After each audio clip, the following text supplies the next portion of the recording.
Chapter 31-36. The boy seemed to have been startled by my continuous trembling. He opened his eyes and sat up.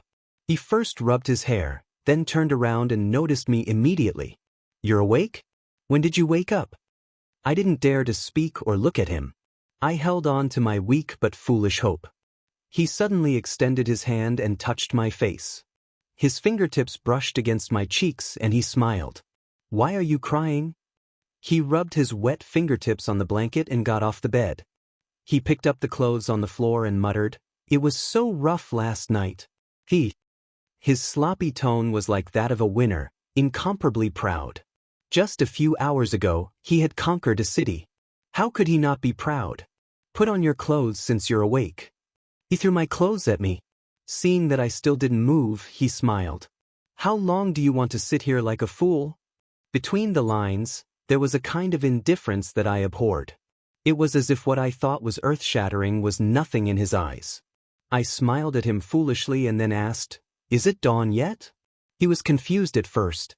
Then he walked to the window and lifted the curtains. "It's dawn." In the next second, he pulled the curtains wide open. I desperately wanted the sunlight to drive away the guilt in my heart, but I found that in the warm sunlight, my heart was as cold as ice, without any warmth.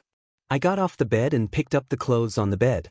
Holding them in my arms, I walked to the bathroom. But as soon as I took a step, a certain part of my body was torn. There was an indescribable pain.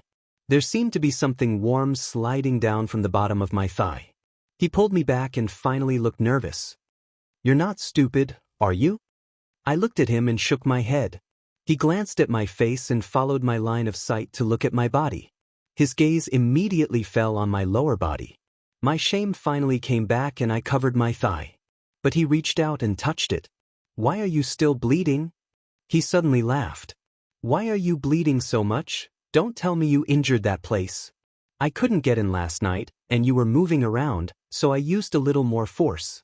"Did it tear? Do you want me to send you to the hospital to stop the bleeding?" It's not that I haven't slept with a virgin before, but it's my first time seeing so much blood. My lips trembled violently and I clutched at my dress. "Why don't you take a shower first? Clean yourself up before you put on your clothes." I followed his orders like it was an imperial edict. I walked to the bathroom and stood under the showerhead. As I stood there, something sticky seemed to flow out of my body and slid down. Under the cover of the water, I finally couldn't control my tears, and they overflowed. When they left the hotel, it was already noon. Before he left, he told me his name. Feng Liang. I took the taxi fare he gave me and took a taxi to Han Zhao's house. I didn't have the courage to go back to school for class. I didn't go to class all morning. In my state, when I arrived at the classroom, it would be earth-shattering. I didn't dare to go home and stayed out all night. Whether it was my father, my mother, or Dongyu, once I got home, I would face a trial. Chapter 31-37. Han Zhao's house was in a high-end neighborhood. I didn't know how long I'd been waiting on the steps.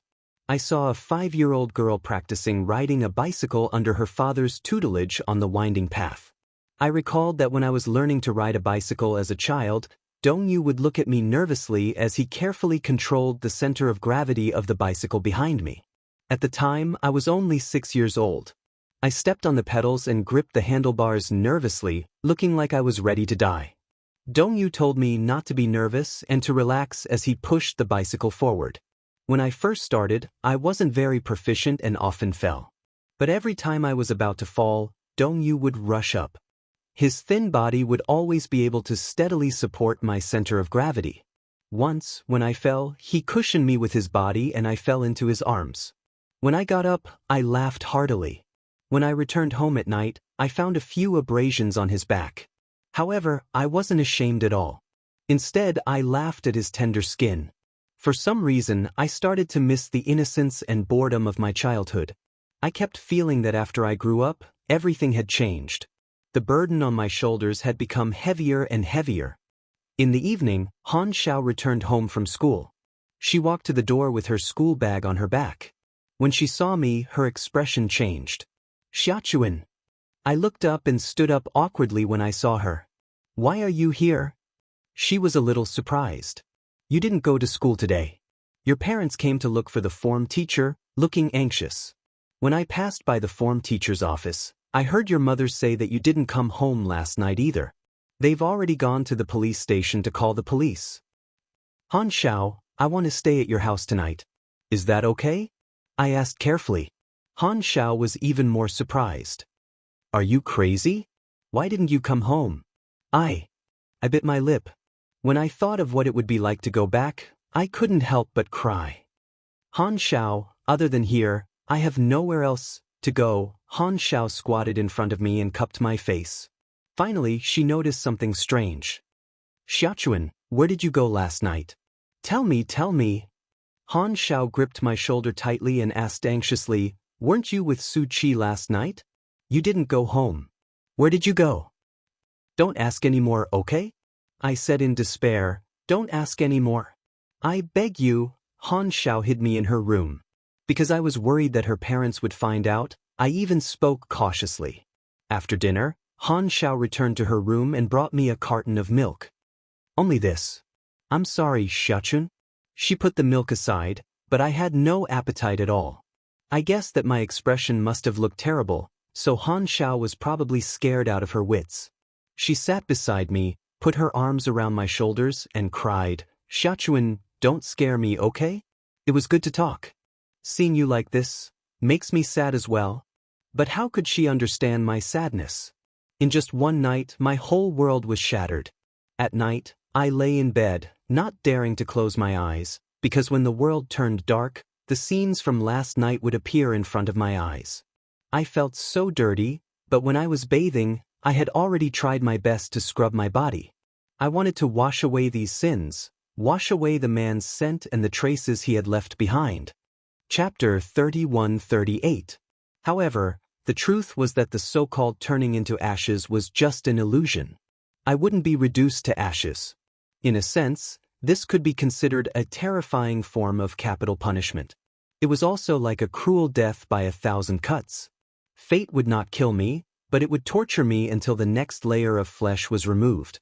I felt like I had probably received my retribution. Xiaochuan, what's wrong?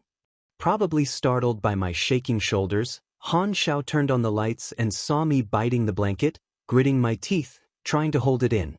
But my tears, one by one, covered the entire pillow. She hugged me, probably trying to give me as much warmth as possible. I greedily wanted to absorb her warmth. I hugged her and said softly, Han Xiao, I'm afraid. I was afraid. I was afraid that sooner or later, this matter would be exposed to the light of day. I was afraid. I was afraid of how Dongyu would look at me with disgust when he found out. I was afraid. What I was most afraid of was being abandoned by the world. The night passed in a daze. The next day, when Han Xiao woke up, I also woke up in a daze. When she saw that I was awake, she asked me to go to school with her. I didn't dare to step through the school gate. I said, I'm not going. You go ahead. She asked me why I wasn't going to school. I didn't say anything else. She tried to persuade me, but I still refused to go. I wrapped myself in the blanket and curled up in the corner, hugging myself. She couldn't do anything to me, so she had to leave. After she left, I locked the door and locked myself in the room. Then I lay on the bed and looked up at the ceiling. My tears fell uncontrollably. At that time, I was so desperate that it felt like the sky was about to fall. But I didn't know who would hold on for me if the sky really did fall. I knew that if I only knew how to cry, I would be too weak. But in that case, other than crying, I didn't know how else to face myself. I had suffered so much for nothing. I didn't feel hungry after not eating for a day. I didn't feel thirsty after not drinking water for a day. In the afternoon, I heard footsteps outside the door. It seemed like someone had returned. They hugged their shoulders timidly and shivered. Then, someone knocked on the door. I didn't dare to speak or make any noise. I was afraid that it was Han Zhao's parents, but I heard Han Zhao's voice. Xiaochuan, it's me, Han Xiao. Only then did I get out of bed. I walked to the door and unlocked it. Just as I opened the door, I saw Dongyu standing upright at the door. Seeing the door open, he barged in without waiting for me to react. The door was instantly flung open. I retreated in fear, glaring at him with a pale face. His face was filled with anxiety, anger, worry, and worry. Why didn't you go home? Dongyu approached me and questioned me angrily. Where did you go the night before? Do you know that Dad and Mom have been looking for you like crazy? They've already called the police. They thought that you were missing and that something had happened to you. I stared at him, dumbfounded. Then, the anger of betrayal surged from my heart. I looked at Hanxiao. Her thin body shrank to the side as if she was afraid that I would vent my anger on her. She didn't dare to look up at my eyes. Don't look at him. This matter has nothing to do with her. As Dongyu spoke, he reached out to grab my arm. Chapter 31-39. I saw his face stiffen. His eyes froze.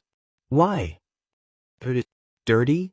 I hugged my arms, not wanting him to touch me. I just didn't want to dirty his hands. I felt dirty. There were stains all over my body that couldn't be washed clean. In my heart, Dongyu was so inviolable that I didn't want to dirty his hands. But he seemed to have misunderstood me. When he heard the word coming out of my mouth, he slowly retracted his hand in midair.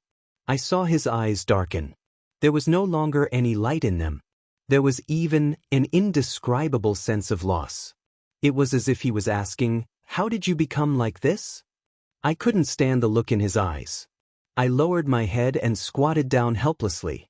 I didn't know how long he stood there, nor did I know how long he had been scrutinizing me. I only saw him suddenly turn around and leave. Despite Han Zhao's repeated attempts to persuade him to stay, he left without looking back. Han Xiao chased after him out the door. After some time, she returned resentfully. She looked at me helplessly. "Xiaochuan, what's wrong with you? You didn't say a word. You didn't even mention a word. What exactly happened that night?" I didn't say anything. I only knew that Dongyu had left. But I thought to myself, go as far as you can. Don't look back again. I didn't need him to care about me anymore. That night, I still didn't eat. Han Xiao couldn't persuade me otherwise. My indifference almost made her break down. Just as she was at a loss, her mother shouted outside the door, "Xiao Xiao, someone's looking for you." Han Xiao went out. A few minutes later, the door was pushed open again. However, I sensed that the footsteps coming in were different. I finally looked up and saw Su Qi walk into the room with a pale face. When he saw me, he stood there in a daze for a long time before he walked up to me and squatted down. He reached out and wanted to hug me. Surprisingly, I didn't push him away like I had pushed Dongyu away. I only remember that when he was about to hug me, my mind was blank. I couldn't think of anything and didn't dare to think of anything. But later, I realized that perhaps at that time, I needed a warm embrace too much. The warmth I wanted, Su Qi couldn't give me. However, I didn't dare to hope for the warmth that Dongyu could give me. Other than Su Qi, I didn't know anyone else who could give me such warmth. When he hugged me, my tears flowed out of my eyes like a broken dam. I couldn't hold them back any longer. Perhaps it was my tears or my suppressed sobs that made him feel as if a knife was being twisted in his heart. He hugged me tightly and sobbed, "It's my fault. Don't cry." The more I heard this, the more I cried. I asked him, "Why did you leave me behind yesterday?" He asked almost impulsively. His entire body froze, as if all the blood in his body had frozen. To him, these words were undoubtedly a knife that pierced his heart. He rubbed my shoulder guiltily, his voice trembling badly. "It's my fault. I shouldn't have left you behind yesterday." I asked him repeatedly in despair, "Why did you abandon me? Why? Why did you leave me behind?" "Su Qi, I didn't toy with you. I really didn't." Chapter 31-40. Su Qi hugged me and apologized profusely, at a loss. "I'll never leave you behind again." I cried even harder, thinking, how great would it be if I could turn back time? But there was no medicine for regret in this world, much less a time machine. I couldn't travel back in time, much less start over. But I didn't blame him, because I was the one who brought it upon myself. Perhaps it was because I was an extreme person in my bones. Even though I knew that I liked someone who was impossible, I was still eager to try. I repeatedly questioned this proposition, and in the end, I got myself bruised all over. Su Qi was also a victim. What right did I have to blame him? That night he accompanied me home. In the past, he had only sent me downstairs. But this time, I paced back and forth downstairs, worried that I would be greeted by a storm when I entered the house. Su Qi saw that I was hesitating and didn't dare to go upstairs. He suddenly took my hand and said, "Don't be afraid, I'm here." I was even more stunned when I heard this. Dongyu had said this to me countless times. But in many moments of despair, he wasn't by my side. I didn't know how trustworthy Su Qi's words were. It was because he was too young that he made some heavy promises casually. The promise he made back then was a sincere one. But he didn't fulfill it, and he really couldn't fulfill it. I had also changed from being firm in the beginning to being cautious. Su Qi held my hand as the two of them walked up the stairs and knocked on the door. It was my mother who opened the door. When she saw me, she reached out and grabbed my collar, pulling me home. When Su Qi saw this, he rushed over in fright and shielded me from her. He said, "Auntie, calm down." "Who are you?" My mother got even angrier when she saw him. My father walked out of the study. When he saw me, there was something wrong with his expression. He was worried, distressed, angry, and had mixed feelings. Dongyu was in the living room. When he saw me, he suddenly stood up and entered the study. My heart sank. Su Qi turned to look at me, then at my mother. He said softly, "My name is Su Qi. I'm Xiaochuan's boyfriend." "What? Boyfriend?" My mother couldn't accept it and rebuked him. "Are you kidding me? Our Xiaochuan is still in junior high school. Boyfriend? When did this happen?" "We've been dating for a year." Su Qi took a deep breath and said, "I'm sorry. But I really like Xiaochuan. If it's possible, I'll consider marrying Xiaochuan after she's successfully admitted to university." "Get married? What a joke." I suddenly felt that his hand was very hot.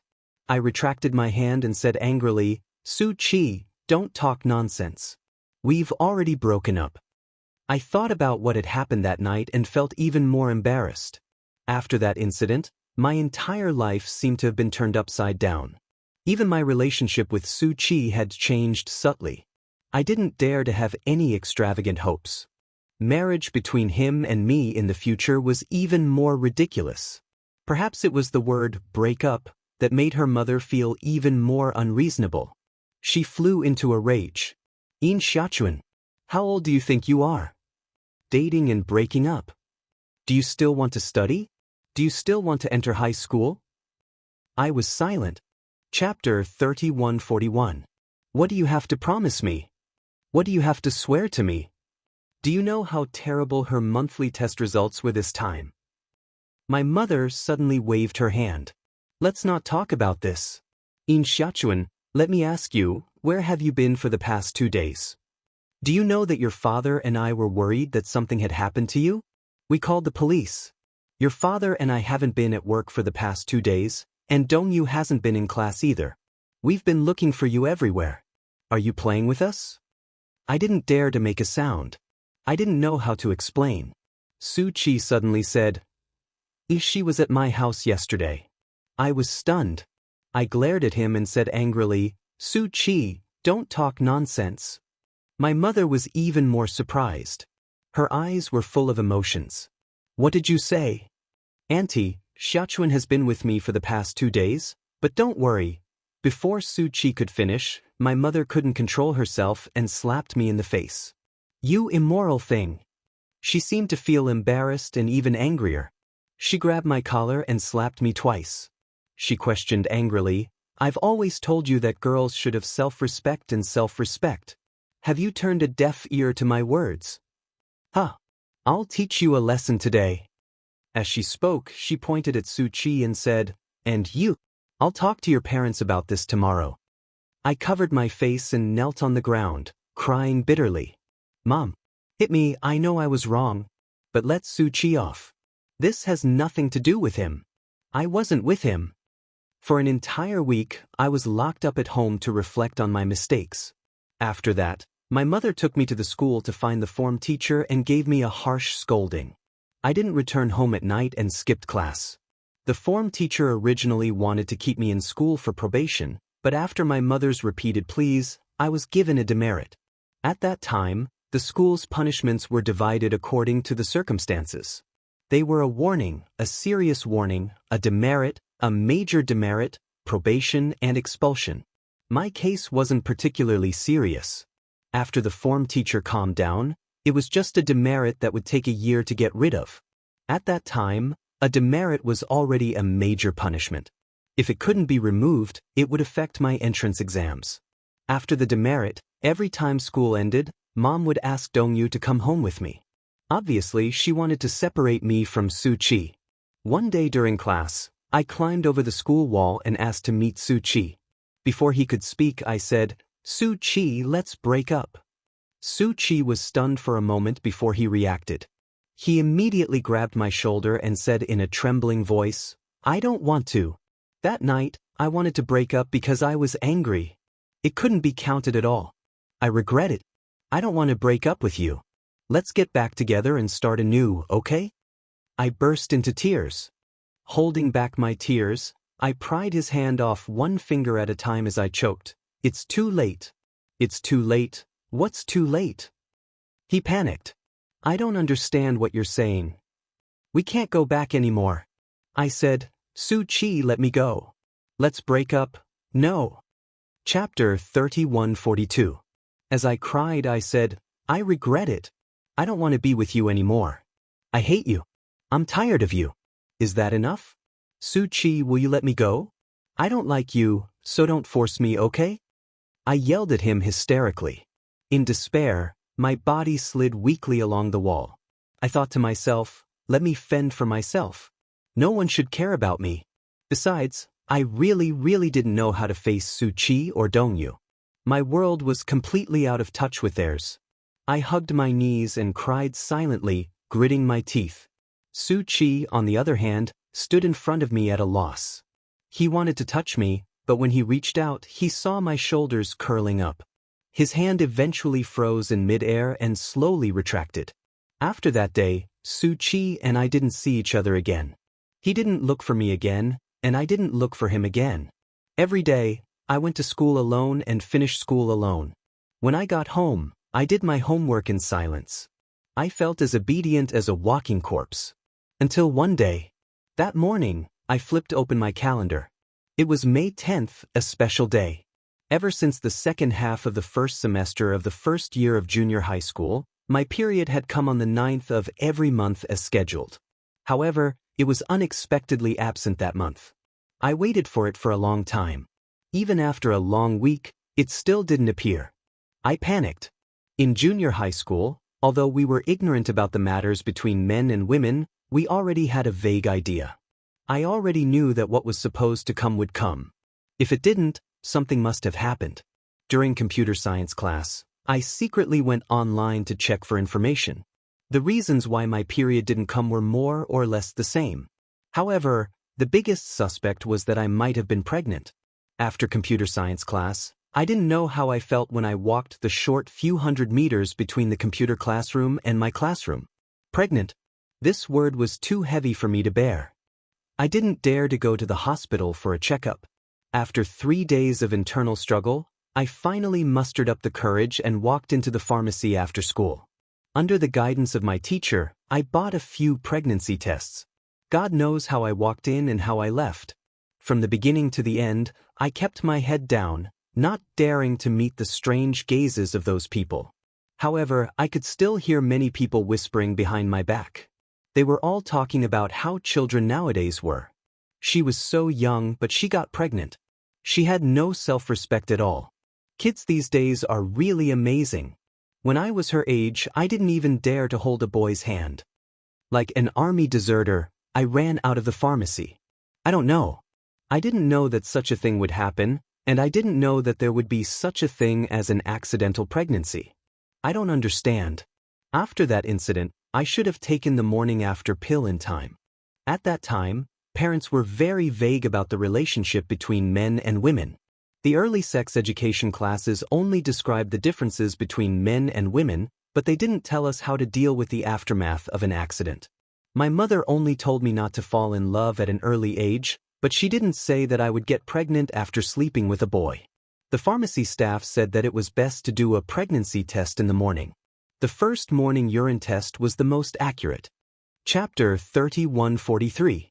I took the test twice in total. On the first night, I didn't sleep well because I was too nervous. The test results didn't seem to be accurate. There was only one bar, indicating that I wasn't pregnant. However, this result wasn't accurate, so I didn't relax much. 2 days later, I took the test again. However, I saw that there were 2 bars on the test paper. One was a clear bar, and the other was a very faint color. I didn't know what this meant, so I went to the pharmacy to ask again. The person at the counter said casually, "That means you're pregnant. Go back and tell your parents about this. You probably went to the hospital to abort your pregnancy not long ago." How did I abort it? Just like that. She suddenly looked at me curiously, her eyes full of disdain. I say, "You're so young, yet you got pregnant. But I don't think you have any shame at all. Didn't your family tell you that girls have to have self-respect and self-respect? If you had an abortion at such a young age, who would dare to marry you when you grow up?" I didn't know how she could say such cruel words so casually. I didn't say anything and left with my head lowered. After leaving the pharmacy, I sat on the steps, hugged my knees, and cried helplessly. Abortion? An abortion should cost a lot of money, right? But I couldn't afford that much money. This news was like a bolt from the blue. I felt like I was in hell, isolated and helpless. At that time, the only person I could think of was Han Xiao. When I returned home from school, I suddenly pulled her aside and stammered, hesitating to speak. She saw that I was talking about something else with a strange expression on my face. I couldn't string together a coherent sentence for a long time. She was a little anxious. "Xiachun, what's wrong? What's the matter?" Han Xiao. My voice trembled violently as soon as I spoke. Perhaps she had also noticed my strange expression, so she finally looked at me seriously. "What's wrong?" "I think I'm pregnant." My voice was like a mosquito's. Every word was squeezed out from between my teeth. When Han Xiao heard this, her expression changed drastically. Her eyes widened in disbelief. "What? I haven't had my period in a long time. I've taken 2 tests and I think I'm pregnant. What should I do? Do you know anything about this? How did she get pregnant? You and that man?" She stopped abruptly. She was afraid that she would agitate me, so she asked, "Didn't you take any precautions?" Even more embarrassed, I bit my lip and shook my head. Han Xiao was also at a loss. She said anxiously, "I don't know much about this either. Why don't you take a leave and I'll accompany you to the hospital for a checkup? Then if you're pregnant, do a painless abortion." Advertisements for painless abortions could be found all over the streets. I said helplessly, "But I heard that abortion surgery costs a lot of money. I can't afford it. It's impossible for me to ask my mother for it. She won't give it to me. If she asks for the reason, I can't say, she'll definitely break my leg." Han Xiao immediately calmed me down. "Don't be nervous. I'll ask around for you. There should be other ways besides abortion. Don't worry." On the way home, we passed by the pharmacy. Han Xiao asked me to wait for her there while she ran into the pharmacy. 15 minutes later, she walked out with a red face and a box of well-packaged medicine in her hand. Chapter 3144. Holding back her anger, she handed the medicine to me and said, "The pharmacy staff said that if you're not pregnant for long, you can use medicine to induce an abortion. Xiachuan, do you still remember the last time you had your period?" I stuttered, last month." Han Xiao looked at the instructions on the medicine box and said, "Go home and try taking this medicine. However, I heard that if you undergo an abortion, it will be very painful. The pharmacy staff said that after taking the medicine, a small blood clot will be expelled. That is the pregnancy sac. If that is expelled, it means that the abortion was successful." Holding the medicine, I asked nervously, "How much is this medicine? I'll pay you back." "No need, it's not expensive." She waved her hand and said, "Hurry up and take it. They said that the sooner the better, the less damage it will cause to your body." I nodded. When I got home and opened the door, Dongyu was not back yet. I clutched the medicine box tightly and entered the study. After closing the door, I carefully took out the medicine box and read the instructions carefully. It was difficult for me to read it. I didn't understand the instructions on it. Just as I was feeling confused, I heard the door open behind me. I was shocked and hurriedly stuffed the medicine box into the drawer to hide it. When I turned around, I saw that it was Dongyu. My expression became even more embarrassed. "Brother?" I called out to him softly, pretending that nothing had happened. Dongyu sized me up for a moment and suddenly questioned me, "What were you holding in your hand just now?" "Medicine." I subconsciously let it slip. I immediately bit my lip and stopped talking. He raised his handsome eyebrows and became more and more puzzled. "Medicine?" "Cold medicine." He immediately walked over nervously and reached out to touch my forehead. "Have you caught a cold?" I dodged like a snake and waved his hand away, resisting. "Don't touch me." His expression froze and his gaze turned slightly cold. I immediately said, "Don't worry about me, okay? I can take care of myself." Dongyu looked at me quietly for a moment. Without saying anything, he turned around and left the study. Bang! The door was slammed shut with a deafening sound. I turned around mechanically and slowly opened the drawer. Looking at the medicine box lying quietly in the drawer, my heart was in a mess. Not long after, my parents came home from work. After finishing my homework and dinner, I hid in the bathroom. Just as I was about to take my medicine, I heard footsteps outside the door. My heart raced and I felt guilty. The next day, during the morning self-study session, Han Xiao handed him a note and asked, "Did you take your medicine yesterday? What do you think? Did everything go well?" I looked at the beautiful handwriting on the note and crumpled it into a ball with mixed feelings. After class, Han Xiao found me and asked me why I hadn't replied to her. I said, "My family was around last night, so it wasn't convenient." "Then what should we do? If I don't eat it early, will it have no effect?" Han Xiao was extremely worried. I leaned against the wall, head down, eyes empty. However, she suddenly said, "Why don't you come to my house tonight and tell your mom that you're coming to my house to do your homework? I'll cover for you while you take your medicine." I remained silent. Han Xiao was also silent for a moment. Suddenly she asked, "Don't tell me you can't bear to abort it? How could that be?" I looked up with reddened eyes and said, "I can't wait for this. I can't wait for it to not exist. Why would I be reluctant?" Chapter 3145. It was said that only a man who had gone through 10 months of pregnancy, accompanied his wife during her pregnancy, prepared for labor, and gave birth, and took good care of his wife and child while his wife was breastfeeding could officially become a qualified stay-at-home dad. Although a certain man was a veteran in business, he was still a newcomer in the world of stay-at-home dads. Now, he was already a stay-at-home dad of 3 children. This was the first time in his life that he had experienced breastfeeding. Although he had done a lot of homework before, when it came to the real battle, Wuxia was still caught off guard. Wah wah wah wah wah.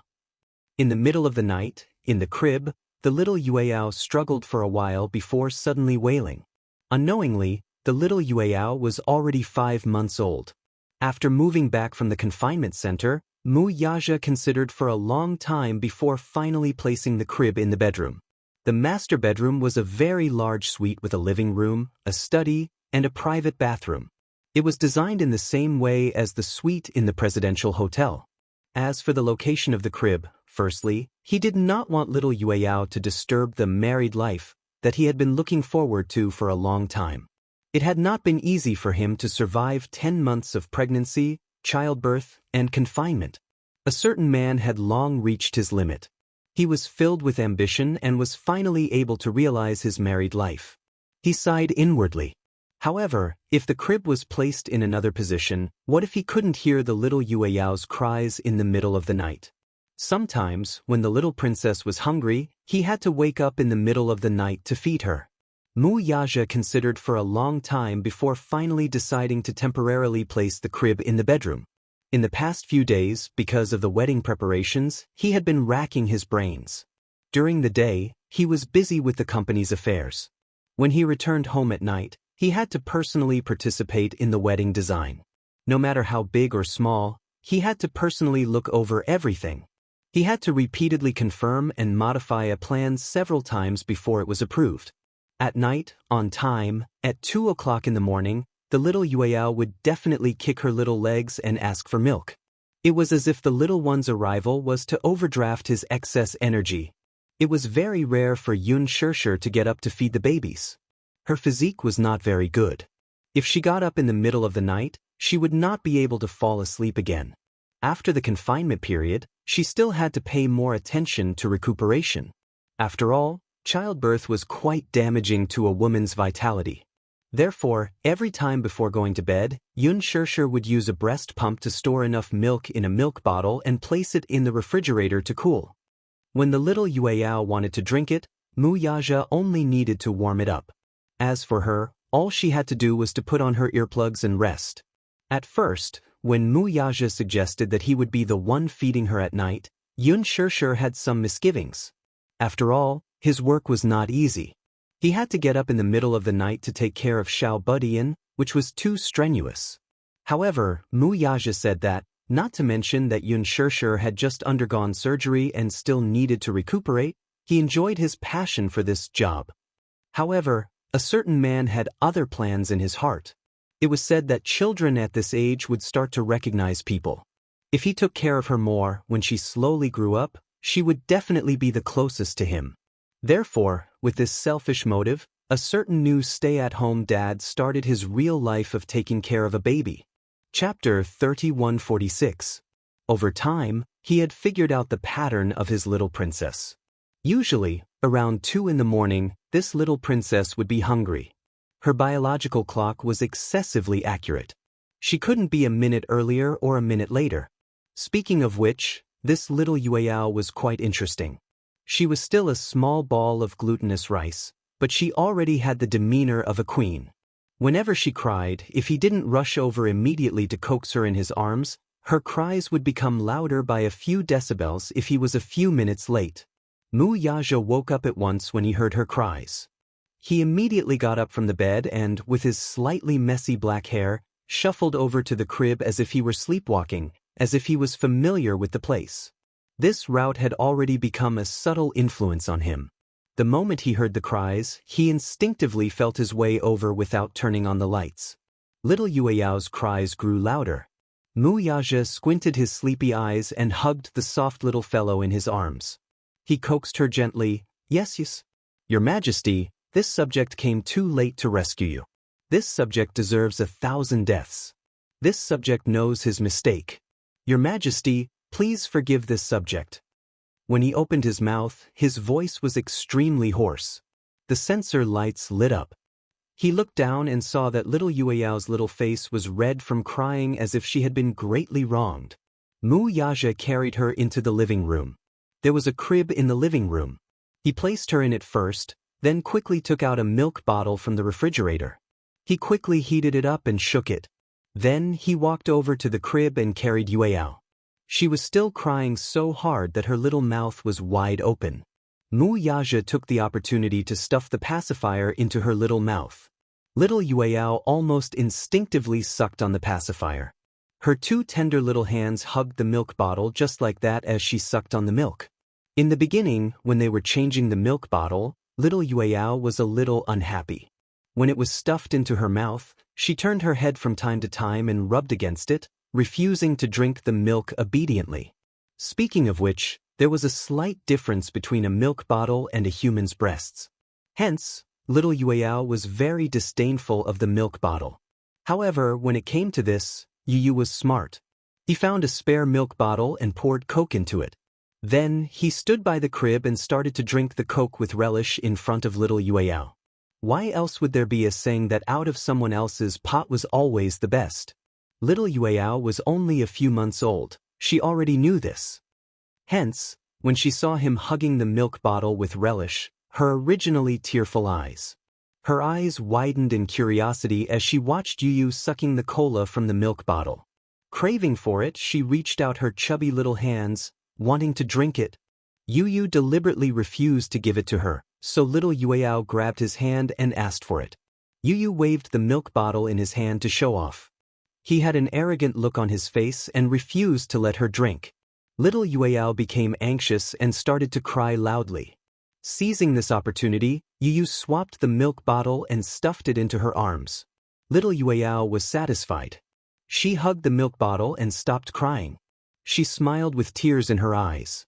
Mu Yaja quickly took the milk bottle and fed it to her. Chapter 3147. Thus, Yun Shirshir had no choice but to squeeze the milk into a milk bottle and store it in the freezer. This was a good thing. After all, when little Yueyao drank milk, it often hurt her. Using a breast pump to suck the milk out would make her feel better. Thus, as time passed, little Yueyao started to drink milk from a milk bottle in advance.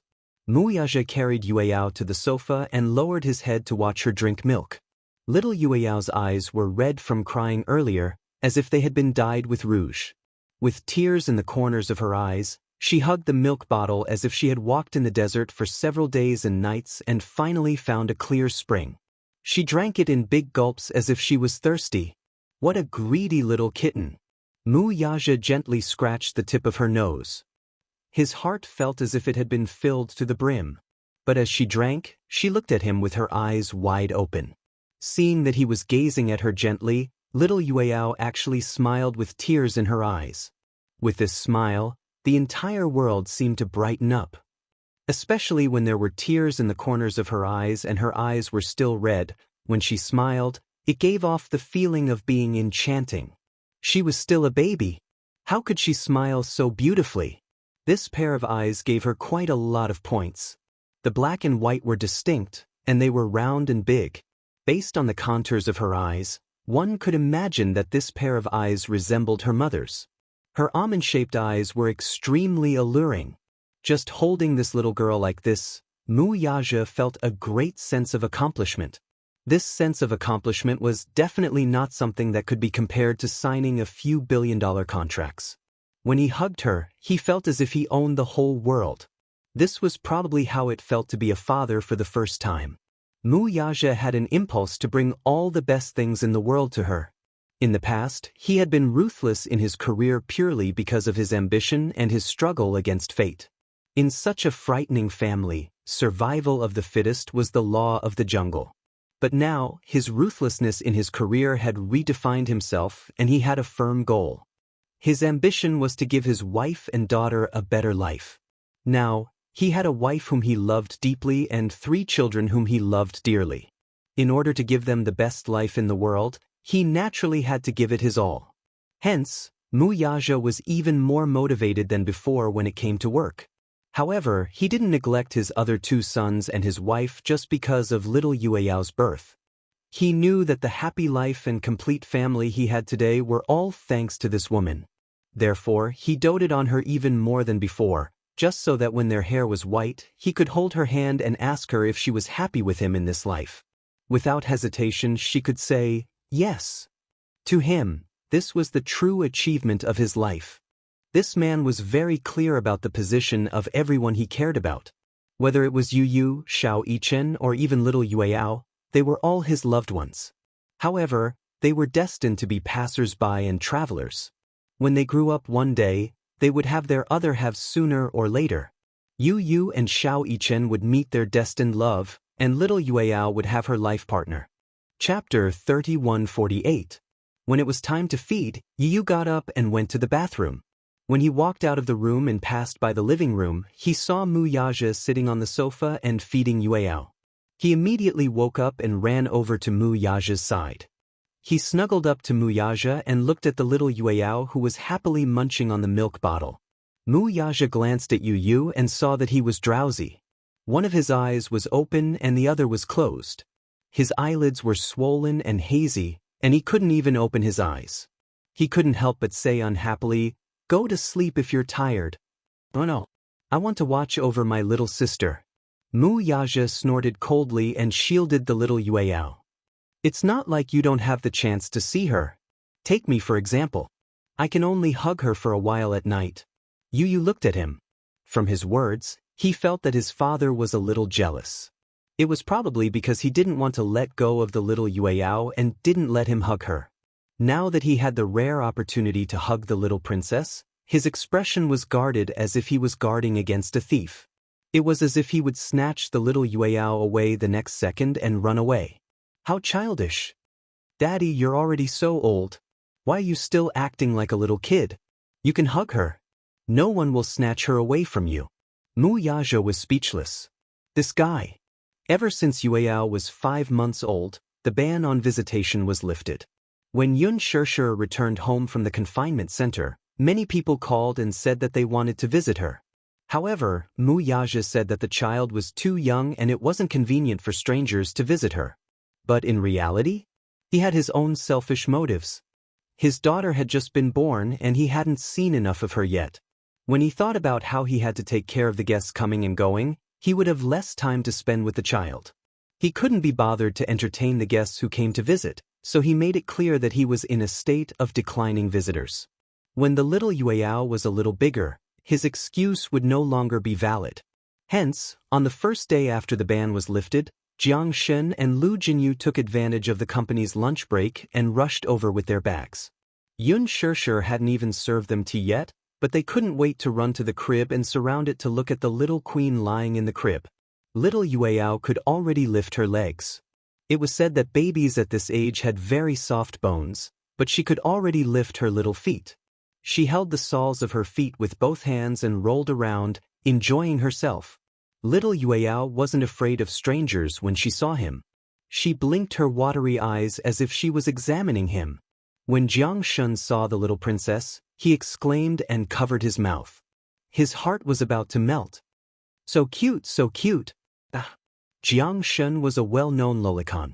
Lu Jinyu joked that if he gave birth to a daughter in the future, he would definitely be the world's top daughter slave. He loved beautiful little princesses the most. When he saw little Yueyao, it was as if he had lost his life. Little Yueyao had already grown up. Her fair and tender skin looked as if it could be broken by the slightest breeze. It was as fair and flawless as a freshly peeled shell. Other than her frighteningly thick eyelashes, she resembled Yun Shirshir more. Her nose was still indistinguishable, but just by looking at the sharp tip of her nose, she seemed to have inherited Mu Yaja's high nose bridge. It was very exquisite. Her little mouth was small and cherry pink. She looked like Yun Shirshir. Chapter 3149. They had specially rushed over while Mu Yaja was in a meeting at the company. If Mu Yaja were around, he probably wouldn't bear to let them touch even a strand of her hair. Yun Shirshir saw Jiang Shin's eager expression and then turned to look at Lu Jinyu, whose eyes were glistening at the side. How could she bear to reject them? But do you know how to carry a child? A 5-month-old child's bones are very soft. You have to be careful when carrying her. Sit. I've carried a child before. I know how to carry a child. After Jiang Shin's older sister gave birth to her second child, he had carried a child. He had also asked his older sister for some tips on how to carry a child. Hence, he was rather confident in carrying a child. Yu Yu and Xiao Yichen stared at them from the side. When Jiang Shin successfully carried little Yueyao into his arms, Yu took a closer look at him. She was really relieved when she saw that Jiang Shen indeed knew how to carry a child. This small detail fell into Yun Shirshir's eyes and she didn't know whether to laugh or cry. Are these two guys going to follow in their father's footsteps and become cis-obsessed from now on? However, not long after Jiang Shin carried the little princess in his arms, he saw that little Yueyao had stopped moving and was staring at him eagerly. Suddenly, she turned her head and glanced at Yun Shirshir, who was standing at the side and looking at her with a smile. Suddenly, the corners of her mouth wrinkled slightly. It was as if a storm was brewing under the calm surface. Jiang Shun saw her little face contorted. Before he could figure out what was going on, he saw little Yueyao clench her little pink fists and open her mouth to cry. Boah! Little Yueyao had never liked to cry. However, whenever a stranger carried her, she would be very shy. When there was no room for her to struggle, she knew how to express her dissatisfaction by crying. Otherwise, how could she be described as a noble little queen? Now, she was very good at recognizing people. Apart from Mu Yaja, Gong Jie, and Yun Shirshir, even Yu Yu and Xiao Yichen seemed to be condescending to be carried by these two little guys. It was fine if it was for a short period of time, but if it was for a longer period of time, she would get impatient and cry even harder. This little Yueyao wasn't someone who could be controlled by ordinary people. Even Xianxia was surprised. When he was young Yuyu's. Back then, no matter who carried him, he just didn't smile and would keep a straight face, but he didn't cry so easily either. However, this Yueyao was very arrogant. It was not a problem for Muyaja and Gong Jie to carry her. However, even when Hua Jin carried her, she was very repulsed. Xianxia said, "Hua Jin, you didn't breastfeed her or change her diapers. Naturally, Yueyao doesn't like you." However, Hua Jin felt extremely aggrieved. He wanted to change her diapers, but there were always people lining up to do something like changing diapers. For example, Muyaja, Gong Jie, and Xianxia. How could he have a chance? He didn't have the experience of being a stay-at-home dad. Everyone thought that he was clumsy, but who hadn't gone through the process? Moreover, there was a period of time when Hua Jin went to film, saying that he wanted to earn money for little Yueyao's milk powder. However, Muyaja emphasized, "I'll earn money for the milk powder. Then I'll earn money for Yueyao's toys, okay?" Chapter 3150. However, Xianxia felt aggrieved. How long had he held her in his arms? It hadn't even been half a minute. Why was she crying so hard? She wasn't giving him any face at all. Seeing this, Yu finally felt satisfied. He was overjoyed. "Ha! I knew it. How could little sister be so easily hugged? My little sister is very prideful. Not just anyone can hug her. She's very shy with strangers. If she doesn't like someone, she won't even let him hug her for a second." He emphasized the word, "someone she doesn't like." Xianxia felt that he was being attacked for no reason. He protested innocently, "I've only just met the little princess for the first time. If it weren't for Boss, I would have won the little princess's heart long ago." "Yu, what are you talking about? You're not loving at all. Why aren't you comforting Uncle Jiang? Instead, you're gloating at his misfortune." "Because he can't hug little sister for long. If he hugs her for too long, she'll cry too. He doesn't give her any face at all." Xiao Yichen mercilessly exposed him. Yu's smug face instantly darkened. His little face fell as he rebuked Xiao Yichen, "Do I need you to expose me? You make it sound as if you can hug her for a long time." "I deliberately timed it last time," Xiao Yichen said self-righteously. "I hugged Yueyao for 3 minutes and 11 seconds before she cried." Xianxia found it interesting and asked, "Then how long did you persist in hugging little sister?" 1 minute and 59 seconds. Xiao Yichen put his hands on his waist, feeling very proud of himself. Yu's face darkened even more. He glared at Xiao Yichen angrily. Lu Jinyu found the two little fellows too adorable. He was convulsing with laughter at Xiao Yichen's serious tone. These two little fellows were too funny. Little Yueyao saw that they were chatting happily and seemed to have neglected him, so he cried even louder. Xianxia was about to say that she would take over when Lu Jinyu volunteered, "Let me try carrying him instead." Xianxia refused. Lu Jinyu said, "You must think that you'll lose face if Yueyao laughs if I carry you. Are you scared?" "Who said I'm a coward?" "Jinyu, it's the same even if you carry him. This little guy is very good at recognizing people. If you don't believe me, you can try."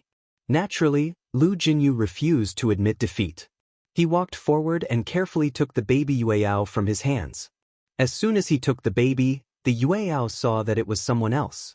However, when it opened its eyes and saw that it wasn't the person it wanted, it seemed to be angry and cried louder. It even raised its 2 stubby legs and kicked Lu Jinyu fiercely. How much strength could a 5-month-old baby have in his legs? Moreover, Lu Jinyu often worked out and had a lot of strength in his arms. Her kick didn't hurt or itch at all. He didn't feel anything at all. However, it was obvious that the little fellow was very repulsed by him. Xianxia was smug when he saw this. "See, I told you, this little Yueyao can recognize people. She'll cry even if you carry her." However, Lu Jinyu was indignant. "You only know how to make sarcastic remarks." Xianxia couldn't stand it anymore. She saw that Yueyao was crying so hard that her voice was hoarse. Afraid that she would cry until she fainted, Xianxia immediately walked forward and said, "Let me carry her." Our savior is here, our savior is here. Lu Jinyu said, breaking out in cold sweat. Chapter 3151. Seeing that I had lost control of my emotions, Han Xiao immediately hugged my shoulders gently. Everything will pass. Although I don't know what happened, Xiachuan. I will be with you. Han Xiao, will you look down on me? I asked in a choked voice. I really don't know. I didn't want to. I feel like a failure, so dirty. The people at the pharmacy said that my life is over. It will become a stain that I can't erase. What should I do? Han Zhao's eyes reddened when she saw that I was crying. She said, Xiachuan, don't let your imagination run wild. Don't worry, no matter what happens, I will believe you. Ectopic pregnancy was a terrifying nightmare for women. I didn't know what ectopic pregnancy meant when I was young, and I didn't know that ectopic pregnancy couldn't be aborted with medicine. It could be fatal. At that time, because of my shame, I didn't dare to step into a place like the hospital. In my heart, doctors were sacred. I couldn't imagine what kind of methods the doctor would use to examine my body when I stood in the consultation room, and then what kind of gaze he would use to look at me. So, with that kind of opportunity, I might be able to avoid even greater harm. However, at that time, I was lost and didn't have a pair of hands to guide me out of this foggy swamp. Han Xiao took me home, and Han Zhao's parents warmly entertained me for dinner. After dinner, Han Xiao encouraged them to go out for a walk. This way, I would have a chance. She pushed me into the bathroom and urged, hurry up and take your medicine, before my parents come back. Will there be a lot of bleeding? I asked worriedly. There will be bleeding, but the person at the pharmacy said that if it's used properly, there won't be any danger. Han Xiao hesitated. Actually, it's best to go to the hospital and take it under the doctor's guidance. However, I don't think you'll want to go. I'm not going to the hospital. I trembled at the mention of the hospital. Han Xiao immediately comforted me. It's okay, Xiachuan. Don't be so sensitive. You're not a criminal. Why would I force you to go to the hospital? I glanced at her gratefully. Thank you, Han Xiao. She nodded and closed the door considerately. I sat on the toilet and opened the box. Then, I quickly glanced at the instructions and swallowed the medicine with warm water. At first, there wasn't any reaction when I took the medicine. Just as I was worried that the medicine wouldn't work, about 10 minutes later, when I stood up and was about to leave, I felt a sharp pain in my stomach. What was different from the pain of menstruation was that this kind of pain was the pain of falling. It was as if something was fiercely sawing at something in my stomach, pulling it down by its roots. I slumped to the ground, holding my stomach as I knelt on the spot. I was in so much pain that I broke out in cold sweat. I put on a sanitary pad in advance, but the blood gushing out made me feel like my pants were about to be soaked. I was so embarrassed that I didn't know what to do. It was so painful that my brain felt numb. Chapter 3152. I'm sorry. I apologized in a panic, but I couldn't tell who I was apologizing to. To the pitiful and innocent little life in my stomach? Or to the bathroom? I wiped the floor in pain, but just as I wiped the floor clean, it got dirty again. I took a tissue to wipe it again. The more I moved, the worse the pain in my stomach became. I grabbed my clothes tightly, not daring to take off my pants or face the strange situation of my body. I wanted to call Han Xiao, but I was afraid that she would see me in such a sorry state. At that time, the entire world would spin, and all the scenery would become blurry and unfamiliar. I struggled to get up from the ground, but the pain made me kneel on the ground.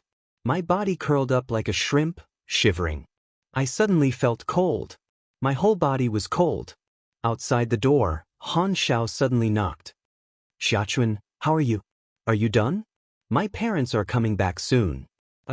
I'm not done yet, I suddenly said with a sobbing tone. Han Xiao, I'm sorry. I think I dirted the bathroom. I'll clean it before opening the door. Han Xiao was stunned for a moment before she suddenly opened the door hurriedly. Did you bleed a lot? Xiachuan, open the door. Open the door first. But I didn't dare to open the door. I was afraid that if I opened the door and Han Xiao walked in, she would hate me too. After a while, Han Xiao stopped knocking on the door and left in a hurry. Then I vaguely heard the footsteps of two people outside the door, one in front and one behind. Xiao, where's your classmate? In the bathroom. Oh. I thought that her parents must be back, but I couldn't open the door at all. I hadn't tidied up the bathroom yet. I stood up with the help of the wall, only to see a pool of blood on the ground while I was unconscious. My lips trembled as I tried to get a clean tissue, but the more I panicked, the more I made a mess. I forced myself to lean against the wall. My vision turned black and I lost consciousness for a moment. When I opened my eyes again, I heard Han Xiao knocking on the door in a panic. Xiaochuan, open the door. Xiao, why was your classmate in there for so long? Is she not feeling well? Dad, Mom, go back to your room. I'll take good care of her. I lost consciousness again. When she woke up again, she heard the sound of someone knocking on the door. Outside the door, Su Qi's anxious voice could be heard. He's been inside for so long and hasn't responded. Something must have happened. Why did you take so long to call me? I don't know either. Out of the way. I'll break the door open. I said hoarsely, don't hit me. Just as I reached out my hand, the door was kicked open by Su Qi with a loud bang. He rushed into the bathroom and lowered his head to see me leaning against the wall. I looked delirious. In my blurry vision, I could see his panicked expression. Xiaochuan, what happened to you? When Han Xiao saw me in such a miserable state, she was also frightened. Her eyes immediately turned red. Hurry up and send me to the hospital. Send him to the hospital. What's going on? Su Qi questioned in a low voice. How did she end up like this? Su Qi, don't ask. Hurry up and send him to the hospital. Chapter 3153. I don't want to go to the hospital. Su Qi frowned and said angrily, what nonsense are you saying? Beside him, Han Xiao also urged, Su Qi, take her to the hospital first. Leave this to me. Su Qi nodded and carried me out the door. I felt as if blood was flowing out of my body, wetting his sleeves. I grabbed his lapels and said, Su Qi, don't worry about me, okay? Su Qi's face was tense and he didn't say anything. It took a lot of effort for him to maintain his composure and carry me downstairs. He drove here. Later, I found out that when I fainted, Han Xiao was worried that something had happened to me. In a daze, she called Su Qi. Su Qi received the call and rushed over. As it was already nighttime, he didn't have to worry about the traffic police checking, so he drove over. He carried me into the car, only to find that my white school pants were stained red with blood. I sat in the front passenger seat, looking a little helpless. Don't dirty your car, Yin Xiaochuan. Su Qi gripped my shoulder tightly. He couldn't take it anymore. I looked into his bloodshot eyes, as if he was enduring something. I heard him say word by word, I'm begging you, okay? When you're better, I'll listen to whatever you say. But now, let me make sure that you're safe and sound. Otherwise, I won't forgive you, and I won't forgive myself. My lips trembled violently and I burst into tears. Seeing that I was crying, Su Qi's tone softened. I'll take you to the hospital first. Then he fastened my seatbelt, closed the door, and got into the driver's seat. With trembling hands, he turned the key lock and started the car. Along the way, I clutched my abdomen, my face contorted in pain. In the end, I couldn't take the pain anymore and cried softly. When he heard me cry, he pursed his lips. His eyes were red and tears flowed silently. After running many red lights along the way, he brought me to the hospital. He didn't have time to park the car in the parking lot, so he parked it by the side of the road. He carried me and ran into the hospital. Standing in the rushing crowd, he shouted, Doctor? Save her, save her. She lost a lot of blood. I knew that he rarely came to the hospital by himself. He once patted his chest and told me that he had been very healthy since he was young. Even if he had a fever or a cold, he rarely came to the hospital. Therefore, he did not know whether he should register first or send him directly to the emergency room. I suddenly grabbed his arm tightly and begged, Su Qi, no matter what happens, don't tell Yin Dongyu, okay? After saying that, I was in so much pain that I couldn't speak anymore. I curled up in his arms, my consciousness alternating between sober and confused. The pain in my abdomen was getting more and more obvious. What happened after that, I lost consciousness. He only knew that when he woke up again, he was already in the ward. I opened my eyes. Su Chi, who had been watching over me all night, finally looked relieved when she saw that I was awake. Xiachun, you're awake. I looked to the side and saw a bag of blood hanging from it. Su Chi immediately took my hand. His palm was so warm, but I felt that it was burning and subconsciously retracted my hand. I said, What's wrong with me? The doctor said. Chapter 3154. Oh. I pretended to be calm and pursed my lips. I didn't want to show too much helplessness in front of him, so I pretended to be relaxed and asked, Then, did you lose the one in my stomach? Su Chi's gaze became a little unfamiliar. He looked at me silently for a while before suddenly asking, Xiachuan, you're pregnant. Why didn't you tell me? When did this happen? And who's the child? I asked casually, Did you lose the child? Su Chi saw that I was deliberately avoiding the topic and hesitated. Perhaps he was understanding that under such circumstances, he couldn't sit down and talk about it properly. He only said, No, it's an ectopic pregnancy. I need surgery. His expression was so gloomy that I didn't know how to continue. Then, I pursed my lips, a little embarrassed, but I had to be thick-skinned and say, Can you lend me some money? When I'm better, I'll go to work. No matter what, I'll definitely pay you back. Su Chi lost control and said, Who wants you to pay me back? Do you need to borrow money from me? No, I have to pay you back. I said calmly, I don't want to owe you anything. Su Chi was silent for a long time. He covered his eyes weakly and took 2 deep breaths before saying in a choked voice, Xiachuan, so, is this why you're avoiding me?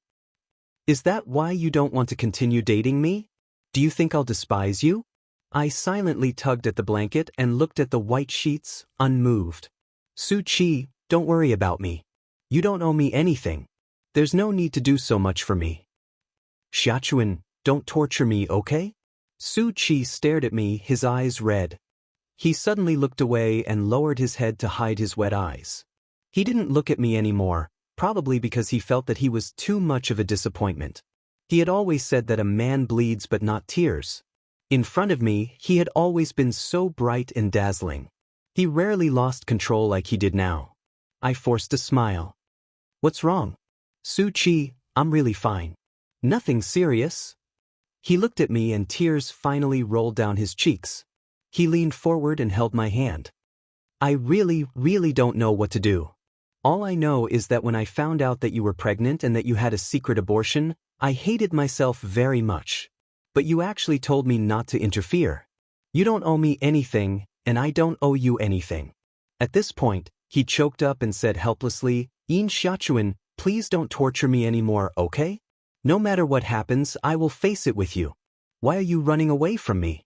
Do you really hate me so much? I held back my tears and forced a smile. Su Chi, thank you, but after what happened, it's hard for me to continue being your girlfriend as if nothing happened. If you really care about me, can you do me a favor? What is it? I don't want my family to know about this. I suddenly gripped the blanket tightly and said with difficulty, You know, if something like this happens, the family will be very angry. I need you to think of a way for me. Su Chi asked, Do you not want your family to know, or do you just not want Dongyu to know? Chapter 3155. Su Chi was silent for a long time before suddenly saying, Xiachuan, do you know? If I could start my life all over again, no matter who you like, even if you're using me, I'd be willing to be used to the end. If I could do it all over again, I definitely wouldn't let go of your hand. My heart skipped a beat. He said, Just now, Han Xiao called Dongyu and said that you're staying at her house. As for what happens after that, I'll think of a way to help you apply for leave from school. As for your family, I'll think of something else. It was actually a relatively simple matter to deal with the school. He found a few mature people to imitate my father's tone and lie that I was sick at home. He also asked Han Xiao to bring a leave request. As for my family, I've also thought of a way to deal with it. Before the surgery, I only needed to take some medicine orally during the few days I was hospitalized. After the nurses left, I changed my clothes and went home quietly. The next morning, I pretended to go out to school and then returned to the hospital. The nurses were less strict with me, so after the ward rounds in the afternoon, I changed my clothes and secretly took the car home.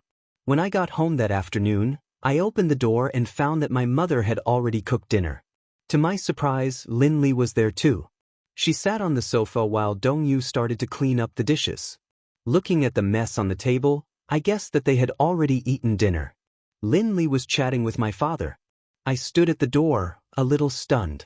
Then I heard my mother walk over after clearing the table. She enthusiastically poured Linley a cup of tea and said with a smile, "Lily, don't be so formal. Treat this as your own home." I'd thought that my family would be worried about me after I hadn't been home for a day. However, they acted as if I didn't exist. Linley took the teacup reservedly and took a sip. She smiled and said, "Thank you, Auntie." My mother laughed. "Why are you being so polite?" As she spoke, she smiled at my father and said, "Look, Lily is such a pretty girl. I heard that she has good grades and is one of the top students in class. In the future, she'll definitely get into a key university." That's right, my father echoed. My mother said half-jokingly, "Lily, come to our house often in the future. It's rare for Dongyu to bring a girl home. Since you're good classmates, remember to visit often." Aya, if my future daughter-in-law can be like you, I will wake up laughing in my dreams. Dongyu frowned at the side. Out of the corner of his eye, he noticed the entrance and his gaze fell on me. He immediately stopped what he was doing. Linley laughed. "Auntie, don't say that." I hugged my bag tightly and walked silently to my room. Perhaps it was because I made so little noise that everyone only noticed me when I appeared in the living room. My mother turned around and saw me. Her expression turned cold as she said sarcastically, "Yo, you know to come back too? To think that you still know about this family. Wretched girl." When Dongyu saw me, he put down his work and walked over. He lowered his head and asked, "Where have you been these past few days?" I turned my face away from him and whispered, "I'm going back to my room." As she spoke, she avoided him and walked towards her room. He caught up with me and grabbed my arm. He frowned when he saw how pale my face was. "Why do you look so pale?" Chapter 3156. "Dongyu, don't worry about her," Mother said angrily. "She has a home and doesn't want to go home. I don't know where she's fooling around. She's only in her teens and she's already so troublesome. I think she's grown up. The exams are coming up soon. Let's see what she's going to do. If she can't get into high school, she'll have to fend for herself." My expression turned even uglier when I heard this. Dongyu said unhappily, "Mom, cut it out. Xiachuan is already so old and has her own opinions." Mother didn't say anything else. Dongyu took my arm into the study and closed the door. He looked down at my face and asked in a low voice, "Where have you been these past few days?"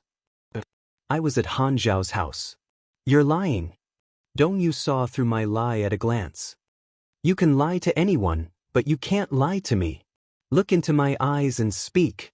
I pushed him away forcefully and said angrily, Dongyu, that's enough. You're the one who distanced yourself from me. What's this about?" Dongyu's face was ashen as he said, "You're my sister. It's my responsibility to care about you." I let out a cold laugh and ignored him. I placed my bag on the table and suddenly rummaged through it to find his notebook. These were his homework notes from middle school. He'd given them to me to copy. I subconsciously rubbed my hand against my pants until I thought I'd wiped it clean and wouldn't dirty his things. Then I handed the notebook back to him. "Here, take it back." I didn't look at his face, but I heard his voice turn slightly cold. "Are you done copying?" "Yes." "Do you understand everything?" "Yes." Then, Dongyu saw my cold attitude and thought that it would be difficult for me to talk to him again. He took a deep breath and said, "Sleep early. Good night." It was only after he left the room that I opened the drawer and took out the diary. I flipped through the thick pages and wrote down today's diary. I'd kept the habit of keeping a diary since I was in the 4th grade of primary school. At that time, I liked to write down everything that was going well, unhappy, happy, and unhappy, as well as secrets related to Dongyu in my diary. To me, keeping a diary was like pouring out all my unspeakable secrets into a tree hole. The diary is like my tree hole. Every night before going to bed, I would hide in this tree hole and silently tell it about my worries. Because in this world, it seemed that only by talking to oneself could one unreservedly vent one's hidden thoughts. When would even Dongyu be unable to keep everything to himself? The growth of a person was like building a thick fortress for oneself and hiding oneself within it. It was as if the stronger the fortress, the safer one would feel. The older one grew, the more guarded one would be, and the harder it would be for one to get close to others. When he was young, no matter who his friends were, they could talk about anything. They were like happy little birds, unable to hide their thoughts. However, as he grew up, he realized that there were fewer and fewer people close to him. The secrets in his heart also increased, and the burden on his back became heavier. As he walked on, he was already staggering. In short, humans were creatures with strong instincts. When his fingers touched the fire, it would be so hot that he would subconsciously retract his hand. When one touched something sharp, one would be injured. Knowing the pain, one would also know to shrink back. Chapter 3157. Sometimes I felt like a hopelessly stubborn idiot. I gripped the blade so tightly that my hands were covered in blood, but I refused to let go. Opening the diary, I wrote with difficulty on this page, "Liking someone I shouldn't have is like sailing against the current with no end in sight. It's hard to advance or retreat. Liking you and love are the same thing. They're inseparable. If I give up, I'll give up everything. But if liking you only brings me pain, I'm willing to give up everything." I closed the diary and hugged it tightly in my arms. Tears fell unconsciously. The next morning, I carried my bag to school as if nothing had happened. In the past, Dongyu and I would go to school together, but early in the morning at the intersection, I parted ways with him. He walked in front, and while he wasn't looking, I took a taxi to the hospital. Chi gave me a few hundred yuan. When I took the money, my face burned. If I had the ability, I would never have taken the money. After taking a taxi to the hospital, I obediently went back to my ward and lay down. For the next 2 days, I would sneak home at night and sneak to the hospital in the morning. After school, Chi would come to the hospital to accompany me. Han Xiao would come too. After what had happened at her house that day, I saw that her face was red and swollen. There were signs of a beating, and I felt even more guilty. 2 days later, I had surgery. Chi paid for all my medical bills. Before entering the operating theater, Chi accompanied me to the outside. He held my hand tightly and said, "Don't be nervous. The doctor said it's a small surgery. I won't go anywhere. I'll wait for you here." I closed my eyes and allowed myself to be pushed into the operating theater. Outside the operating theater, there were a few surgical trailers parked. It gave me the illusion that this was not an operating theater, but a slaughterhouse. It might be a little unkind to say that, but I looked at the doctors squatting outside the door, leaning against the wall. Their sterile clothes were stained with blood, but they could still chat casually with smiles on their faces. Perhaps they had seen too much of life and death, so they took a surgery like mine lightly. After the anesthetic, I lost consciousness. When I woke up again, I was in the ward. I opened my eyes, only to see an empty ceiling. Chi? As soon as the anesthetic wore off, the pain came again and again. I forced myself to sit up. When I leaned against the headboard, I saw that the room was full of people. There was Dongyu, Daddy, Mommy, Chi, Han Xiao. I was frightened by the scene in front of me. I didn't know if I was dreaming or in reality. I didn't know why they would appear here. Chi stood at the side with a gloomy expression. Dongyu sat by the bed without a word. I opened my mouth in a daze and spat out a word with difficulty. Seeing that I had woken up, my mother's anger flared up again. In the next second, she rushed over, grabbed my hair, and slapped me twice. "Yin Xiachuan, are you trying to anger me to death? How did you get pregnant? You're still in junior high school. You're still in junior high school. You're so young, yet you don't know how to behave? Didn't I tell you before that girls should have self-respect and self-respect? Did you turn a deaf ear to my words? Chapter 3158. My mother was obviously furious. She pointed at me, slapped and hit me, and said without thinking, "Why are you so cheap? How did I give birth to such a shameless daughter like you? Other people's daughters are very obedient. How did I end up with such a good-for-nothing like you? Are you trying to anger me and your father to death?" Dongyu walked over and pulled her back. "Mom, calm down. Xiaochuan is still insensible. Don't blame her." "If I don't blame her, who else can I blame?" My mother pushed him away. "Get out of my way." With that, she grabbed my arm and dragged me off the bed. She grabbed my clothes angrily and hit me. "See how I'll teach you a lesson today. So what if I hit you? I don't have a daughter like you. I'll just beat you to death. Once and for all." She slapped me, swearing and swearing. Su Qi immediately rushed forward to protect me, crying, "Auntie, Xiaochuan has just had surgery. Don't hit her. Her body won't be able to take it. If you protect her, do you believe that I will beat you up too?"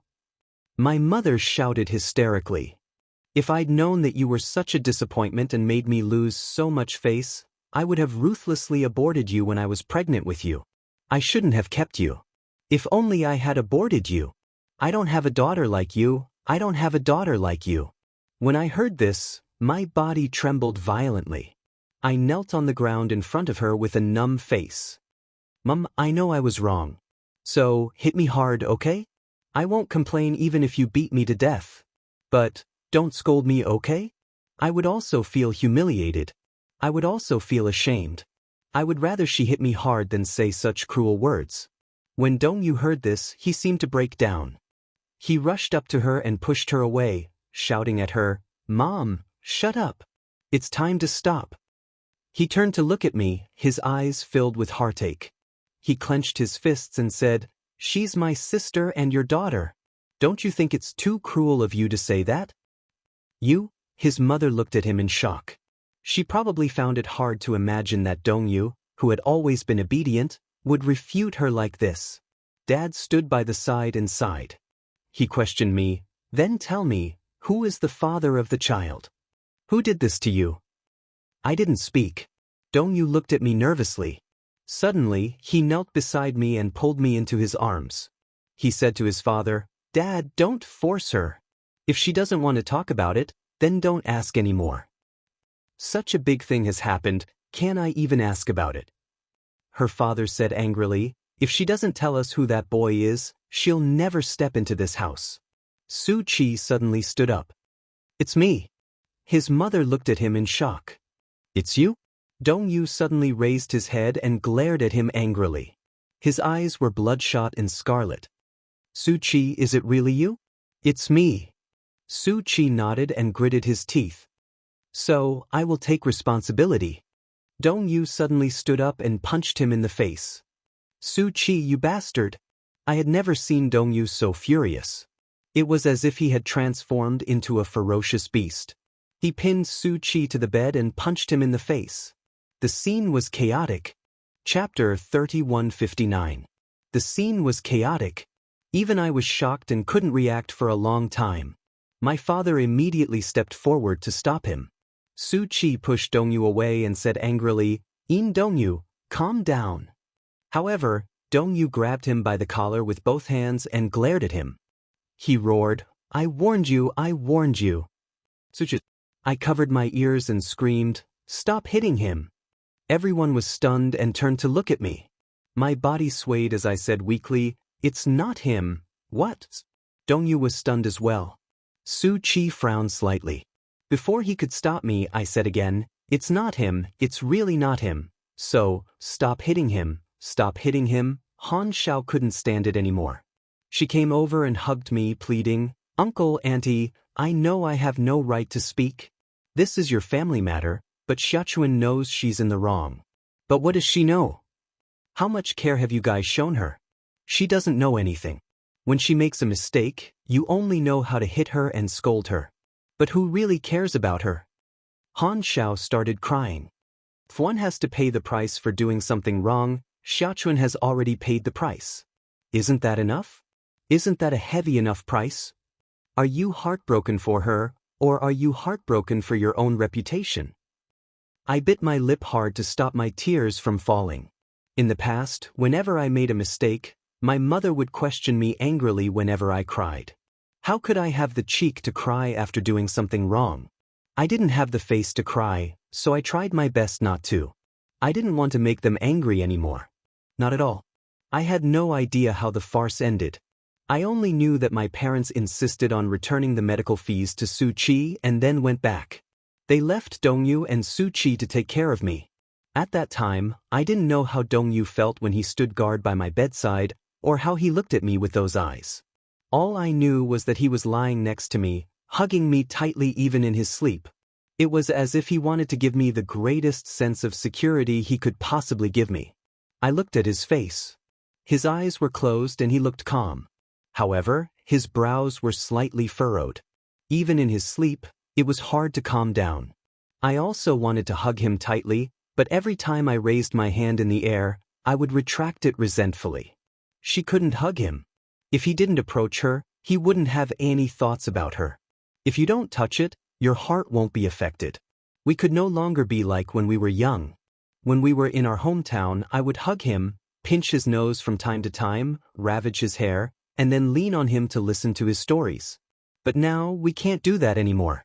After I was discharged from the hospital, my father applied to the school, saying that I was unwell and went through the procedures to suspend my studies. So I rested at home, shut myself in my room, and ate very little. Occasionally, I would read a book or write a diary. Every time Dongyu returned home from school, he would come to my room and sit by my side, accompanying me silently. He didn't speak much, and I rarely spoke to him. I would just hold the drawing board and draw casually on it. Sometimes, he would come over and put his arm around my shoulder, saying something to me, but I didn't seem to hear him. Chapter 3160. I sealed myself in a very narrow spiral shell, hiding and refusing to go out. Sometimes, Su Qi wanted to look for me, but my parents repeatedly forbade us from seeing each other.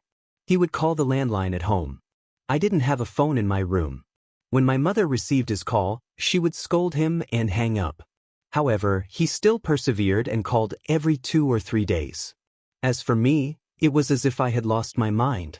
I held the diary and wrote. As I wrote, tears fell. I wiped them clean and continued to draw. I asked him in the diary, "Dongyu, have you ever liked me, even just a little? How great would it be if we weren't siblings? If you weren't In Dongyu, or if my name wasn't In Xiachuan, then when we met as usual, the impossible would become possible. However, if you weren't In Dongyu and I wasn't In Xiachuan, would our lives have intersected? Was it really a shameful thing to fall in love with someone you shouldn't?" I knew that I wouldn't get a response, but I still poured out the questions in my heart in the diary. The days passed in a daze. Until one day, I heard some unusual movements outside the house. "Dongyu? What's wrong with you?" "Hubby, come quickly. Dongyu is covered in injuries." When I heard this, I nervously opened the door and walked out. I saw Dongyu kneeling on the ground in the living room, covered in injuries. His face was covered in bruises, and the blood clot at the corner of his eye was especially heavy. It looked like someone had punched him hard. When I saw this, I pounced on him like a madman and asked in a panic, "Brother, what's wrong with you?" Dongyu raised his eyes to look at me, but the corners of his lips curved into a gentle smile. "That person's name is Fong Liang, isn't it?" I was stunned as if I had been struck by lightning. He put his arm around my shoulders and pulled me into his embrace. He gently stroked my back and forced a smile. He gently coaxed me, "Don't be afraid, okay? I've already taught that person a lesson for you." As he spoke, his voice choked with sobs and he hugged me even tighter. "Don't be afraid. Even if it's hell, I'll be with you." I saw tears fall from his eyes, and my heart ached so much that it was suffocating. What the hell happened? Her mother and father were pacing around anxiously. Outside the door, Su Qi chased after him.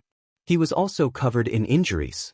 His school uniform had been torn a few times, and there were obvious signs of being hit on his face. He walked up to Dongyu, panting slightly. He glanced at me again, clenched his fists, and silently released them. I immediately realized what had happened. I slumped to the ground, my heart clenching.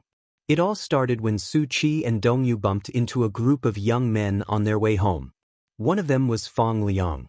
Fong Liang told Su Qi that he was going to the bar to have fun, but his car had been detained by his family, so he had asked Su Qi to borrow his car. Su Qi said that the keys were at home, so Fong Liang said that he wanted to go back to get them. On the way, Su Qi unintentionally mentioned my name.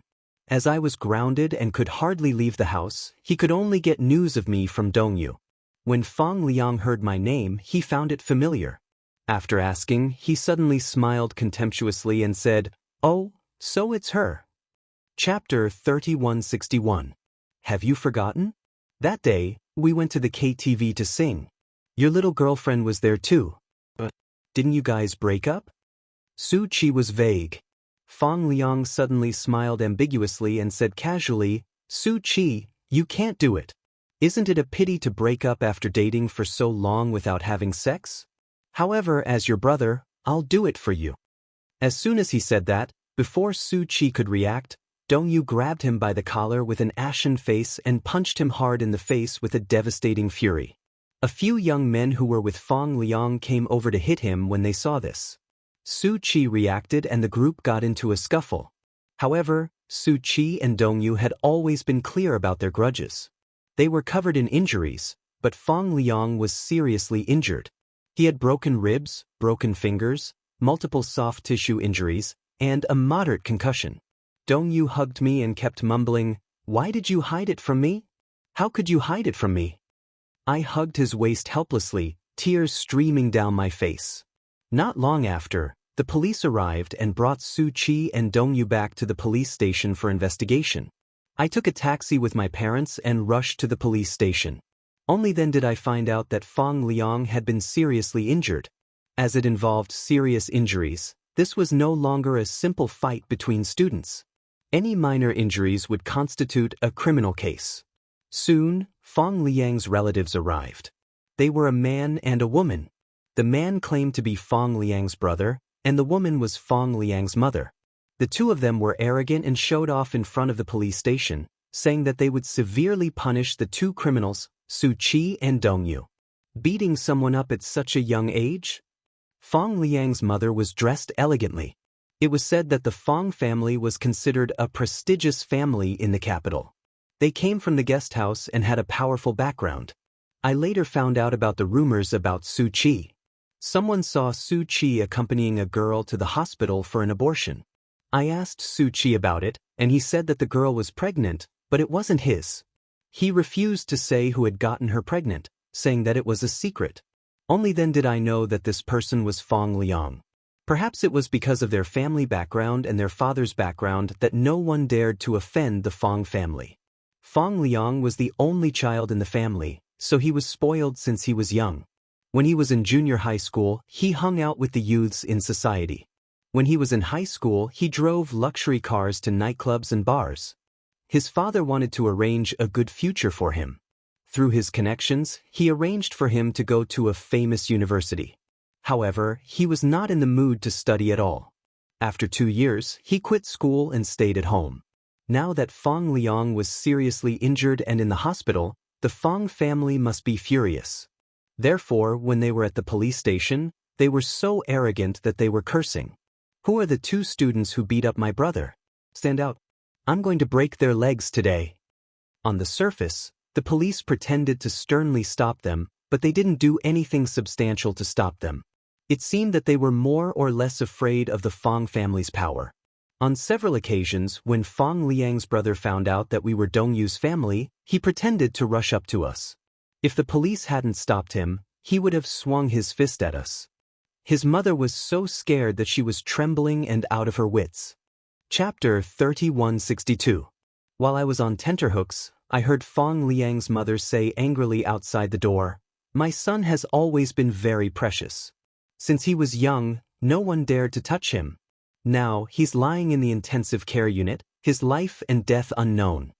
Sentence them, we must sentence them. They're so ruthless at such a young age. Won't they become murderers when they grow up?" These two students are destined to be the scum of society.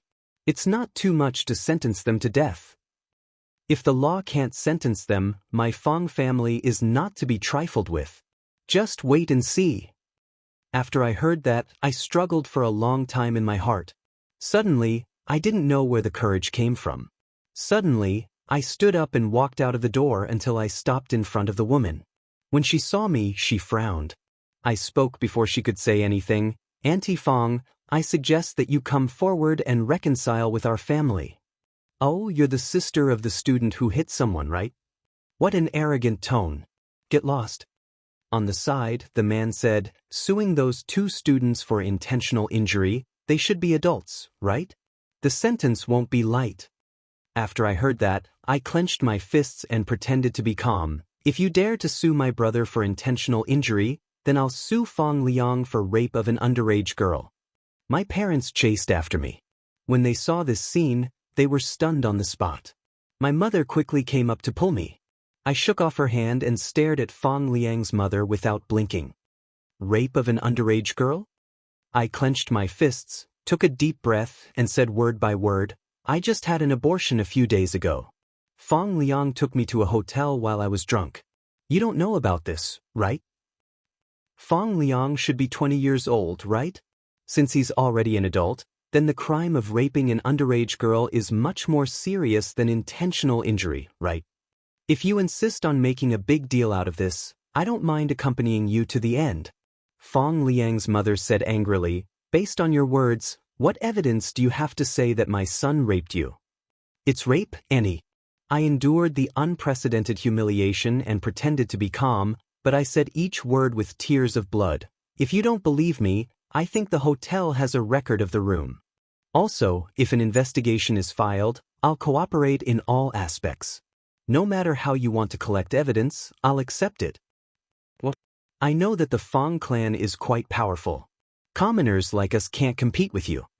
After a pause, I said with a sobbing tone, "But if I expose it to the media, I'll be in trouble. Do you have the ability to suppress it?" "You?" Fong Liang's mother took a few steps towards me. She gritted her teeth and said, "Do you think a little liar like you can threaten me? Or are you overestimating yourself and want to fight?" "You say then we'll see. I Fong Fong's mother die. Says." She acted domineering, but my attitude was equally domineering. She stared at me blankly for a long while. Perhaps it was because my gaze was firm and determined enough to threaten her. She suddenly gritted her teeth and nodded. Okay. With that, she led the man away. Chapter 3163. After Dongyu finished giving his statement, he was taken home.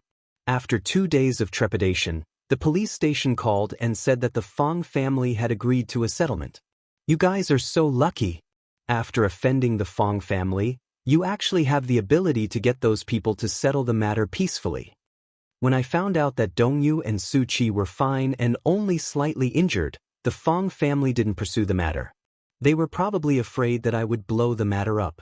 I really don't know how much courage I had to muster to stand in front of them and fight them head-on. All I know is that at that time, in order to protect Dongyu, I was willing to risk my life. However, it was a fact that Dongyu had gotten into a fight. When the school found out about this, they had initially decided to expel him from school. Dongyu was in his 3rd year of high school. With his excellent results, he would definitely be able to get into a key university overseas. Mom and Dad had worked hard to save money, hoping that he would be able to get into Stanford University. However, such a bolt out of the blue had stunned them. At that time, university admissions were very strict about student records. If it was a B-grade student, most of them wouldn't be accepted. Many well-known universities only had a few spots. Even if they passed the cutoff, they would still be admitted based on merit. The student's character was also taken into consideration, and the consequences of disciplinary action were severe. Dad was furious. He used his connections from various parties and finally managed to talk to the principal of a high school. He repeatedly promised that there wouldn't be any disciplinary violations for the next half of the semester. Hence, the teacher put him on probation. If Dongyu performed well during the college entrance examination, he would be removed. However, my situation was a little bad. There was news from the school that I should transfer schools. I had fallen behind in my homework. In addition, I had skipped classes and stayed out all night. The school had the intention of dissuading me. Mom had been conflicted about my transfer. Until one day, when I returned to the study after taking a shower, I saw my mother sitting in my study with my diary in her hand. Her eyes were fixed on it, and her entire body was trembling with anger. My heart skipped a beat. I rushed forward and snatched the diary back, hugging it tightly in my arms. Mom, the diary is my asterisk asterisk. How could you peek at it? Asterisk asterisk? Peek? Mom stood up, her gaze cold. It's all thanks to you that I peeked. Otherwise, I wouldn't have known what dirty thoughts you had about Dongyu. Dirty, this word had completely defeated me. I gripped the edge of the diary tightly as tears burst out of my eyes. Xianxia, do you still know what shame is? Who is Dongyu to you? He's your brother. How could you have such thoughts about him? Don't you know how to blush? Don't you feel ashamed? Halfway through her sentence, she angrily wiped the tears from the corner of her eyes and cried out of anger. Seeing this, I stood to the side in shame. I wanted to explain, but I couldn't say anything. Do you know what you're doing is indecent? I almost screamed, I know. She was stunned. Then, there was an eerie silence between us. I didn't dare to look at her, but stood awkwardly against the wall, pressing my lips together and crying. Mom suddenly stood up and pretended to be calm as she said to me, "It just so happens that your aunt and I discussed sending you abroad to study a few days ago. I think you've lost your mind, so it's time to send you abroad. Wake up your head." Chapter 3164. I was stunned when I heard this. She brushed past me and walked out of the door. I hurriedly grabbed her hand, but she shook it off mercilessly. She walked to the sofa and sat down. She picked up the receiver and was about to dial. I threw down the diary and ran over. I knelt in front of her and begged, "Mom, don't send me abroad. I don't want to go abroad. I don't want to go abroad." She looked at me with a struggle in her eyes, but more than that, she was heartbroken. Suddenly, she put down the receiver and questioned me hysterically, "How long are you going to continue harming Dongyu?" I looked at her in shock. I didn't know that to Dongyu, I was actually a scourge. She continued to shout at me, "Because of you, he almost couldn't go to university and was almost sued. Dongyu has been very obedient since he was young. He dotes on you, but there's no reason for his life to be ruined by you." After a pause, she broke down and shouted, "If word gets out that his own sister likes him, what will outsiders think of him? Laugh at him. Do you really want to be a disgrace to him?" Disgrace? I'm not a disgrace. I'm not a disgrace. I lost my mind and only wanted to stay at home. I begged bitterly, but my mother ignored me and chased me aside. She called my aunt. "Hello, big sister, it's me. About the matter I discussed with you last time. I've thought about it. If we send Xiaochuan to America to study, do we need to go through any procedures?" I've already thought about it. I'm not reluctant to send her abroad so that she can see the world. Alright, tell me, I'll remember. My mother took a pen and paper as she took notes. Passport. What else? When Dongyu and Dad returned home, I was curled up in the living room, hugging my knees and crying. Mom was sitting on the sofa, her face twisted as she wiped her tears with a tissue. Dad was a little surprised. He looked at us and asked, "What's going on?" "I've already discussed it with Big Sister. When we return to the country, we'll send Xiaochuan over and she'll study in America with her." After a pause, Mom added, "I've already made a decision on this matter." "Are you really going to send her abroad?" His father was a little surprised. He probably had the same idea before, but if he really wanted to send him abroad, he would feel a little reluctant and abrupt. "Why did you suddenly make such a decision?" Dongyu, on the other hand, was stunned. He looked at me and then at his mother, his face full of shock. "Mom," Dongyu asked, "why did you send my sister overseas?" "I've already decided, so don't ask any more." "No," Dongyu said firmly, "you can't send my sister abroad." However, his mother was persistent. "Dongyu, I really can't let her hold you back anymore. You don't know she..." She pointed at me but didn't say anything. Dongyu looked at me and then at the diary that had fallen not far away. He suddenly understood something. He dropped his arm weakly and clenched it tightly again. Then he said word by word, Please don't send my sister away. She is an inseparable part of my life. Don't you think it's too cruel to say that? Chapter 3165. I really shouldn't have wanted her back then. I shouldn't have given birth to her. We can't afford to have such an insensible daughter. Mom, please don't send me away, I begged Dongyu in a hoarse voice. Brother, I don't want to study abroad. I begged Mom, but she won't listen to me. Brother, does Dad not want me anymore? Does Mom not want me anymore? It's useless to say anything. I've already made an agreement with your aunt. When she returns to the country, I'll send you away. As she spoke, she stood up and walked towards the room. Dongyu suddenly knelt heavily on the ground.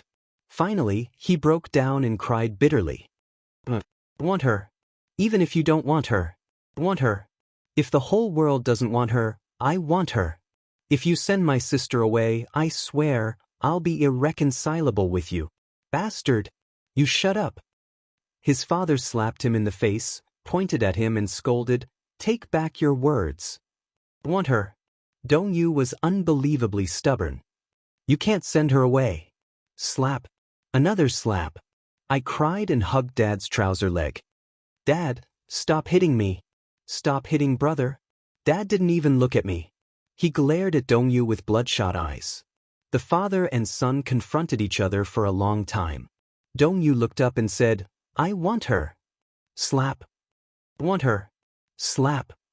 I didn't know how many times Dad slapped him that day. Perhaps it was to establish his authority as the head of the family, or perhaps it was because he felt that Dongyu was too stubborn and wanted to tame him.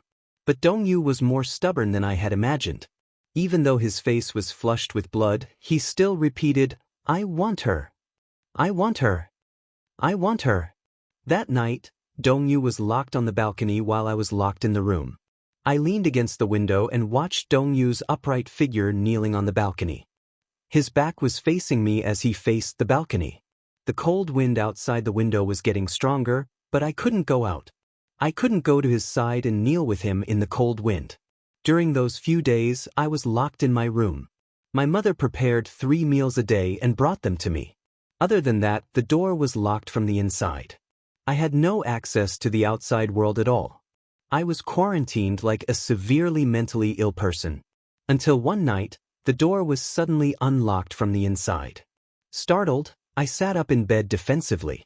I thought it was my mother who had opened the door and was about to send me away overnight.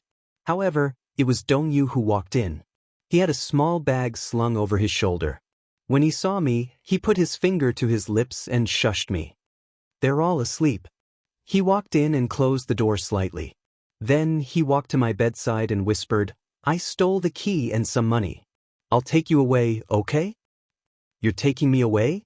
I was stunned and stared at him for a long time. I couldn't believe that such words had come out of Dongyu's mouth, who had always followed the rules. Where are we going? Anywhere is fine. Dongyu held my hand tightly and smiled encouragingly. Xiachuan, leave this place with me. They don't want you, but I want you. I don't want to study anymore. I'll go out to work and support you, okay? I was stunned and tears welled up in my eyes. What nonsense are you talking about? Chapter 3166. Dongyu said seriously, I'm very smart and I learn everything quickly. It doesn't mean that I'll be useless if I don't study. I'll take you to another city and we'll rent a house. Then I'll work hard and take good care of you, okay? Don't joke around. I turned around. If I really go with you, Dad and Mom will hate me to the core. Dongyu suddenly hugged me and said sadly, Then what do you want me to do? He held my face and stared at it seriously. With a bitter smile, he said, Don't tell me you're really going to let Mom send you overseas to study? Xiachuan, I'll go crazy if that happens. I can't lose you. I was encouraged by him at once, and he and I simply packed up and left the house. It was very windy at night. He draped his coat over me and hugged me tightly. We'll be in the car soon, he said. In the wee hours of the morning, it was difficult to get a taxi. When they finally got one, Dongyu said to the driver, "Go to the bus station." I suddenly thought of something and said dejectedly, "If you take me away, what about Lin Li?" Dongyu was stunned for a moment. I didn't know what he was thinking, but his lips started to tremble violently. "If you can't bear to part with her, you don't have to leave," I smiled reluctantly. "It's okay. Going overseas isn't a life and death parting. I can still come back after I graduate." "I'm sorry." Dongyu clenched his fists tightly, but he couldn't say another word for a long time. Later on, through Su Qi, I guessed that Lin Li and he weren't really in a relationship. Lin Li did admire him, but the reason he agreed to date her was just to put on an act for me to see, so that I would give up on him completely. At that time, Dongyu probably felt that dating Lin Li was the worst decision of his life. If Lin Li hadn't provoked me to a certain extent, perhaps I wouldn't have taken such an extreme path. He must have regretted it. He must have felt that he was the real culprit for all the injuries I'd suffered. When he arrived at the bus station, he walked to the ticket counter. Suddenly, he thought of something and rummaged through his bag. His expression froze. I was shocked and asked cautiously, "What's wrong, brother?" "ID." Dongyu narrowed his eyes and tried to recall. "I think I left it at the entrance." I was stunned. "Is it a big deal if I don't bring my ID?" Dongyu gave me a conflicted look and then glanced at the ticket information. He suddenly turned to me and said, "Wait for me at the station for 30 minutes. I'll go back and get my ID." I was a little sensitive. "You're not regretting it, are you? Will you come back?"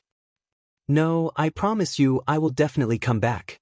Since he didn't have a cell phone, he arranged for me to sit in one of the seats. "Sit here and don't move around. I'm afraid that I won't be able to find you." "Yes." He left in a hurry. I suddenly stood up and stared at his back as he left. Subconsciously, I kept reminding myself that this seemed to be the last view he would leave for me. Reality had proven that sometimes, a person's sixth sense was extremely accurate. That night, I waited for him for 3 whole hours, but the person who came was someone I never expected. Xianxia. Chapter 3167. "Just take it that I'm begging you," she said in a sobbing tone. "Dongyu is Dad and Mom's only hope. He can't be destroyed by your whims, do you understand? Just take it that I'm begging you to study abroad obediently, okay?" It was as if my soul had been sucked out. I gave up struggling and nodded. That night, my mother didn't take me home. Instead, she took me on a train to Shanghai. When my aunt arrived in Shanghai the next day, my mother couldn't wait to send me off. She didn't even give me a chance to say goodbye to Dongyu. I still remember that when the train started to move slowly, I seemed to hear someone calling out to me. A child in the next seat pointed out the window and said in surprise, "Daddy, someone's chasing the train." I couldn't help but follow the child's gaze and look out of the car. What I saw was a desolate scene. More or less, my heart had already withered at that moment. My days studying abroad were peaceful, so peaceful that it was as if I was dead. It sounded a little dispirited to put it that way. But in fact, no matter what I did, I was no longer surprised. Even for the exams that students feared the most, I could always calmly face the blonde examiners and answer their questions smoothly. It wasn't that I didn't miss him. More than once, I missed those days when I was young and innocent. In the beautiful countryside of my hometown, Dongyu and I played carefree, rolling in the grass and scratching each other. In the afternoons, we carried bottles to the river to fish for tadpoles. We climbed trees to catch cicadas. We even secretly set a wildfire behind the adults' backs and accidentally burned down the neighbor's straw shed. The 2 of us fled in panic and didn't dare to go home for a long time. Go home. I really wanted to go home. I'd always thought that if only I hadn't been born in this world in Xiaochuan's name. But that was home, and yet it wasn't home. Every time the memories flooded my mind, my heart ached. I didn't want to think about it, but what else did I have left besides these memories? More than parting, missing someone was like a flood or a ferocious beast, swallowing me up and accompanying me. Until I returned home, I didn't feel much joy. To me, homeland is just a synonym. As I sat in the taxi and drove through those unfamiliar streets, I suddenly realized that I had missed more than 8 years in the past 8 years. After getting out of the taxi, I followed my mother into a brand new, high-end apartment building. I thought that since the old building had been demolished, they must have given a lot of subsidies. In the elevator, my mom smiled and explained, "We live on the 14th floor now. When the demolition happened, it was our turn to draw numbers. The community director said that if we paid 10,000 yuan, we could choose our own floor. We specially chose this floor. It has good lighting and a view room. All 3 rooms face south. We specially reserved a big room with a balcony for you." I didn't say anything and just looked around in silence. Her mother continued, "The property in this neighborhood is very good. It's usually very quiet." When she reached the door, she had just taken out her keys when she suddenly remembered something.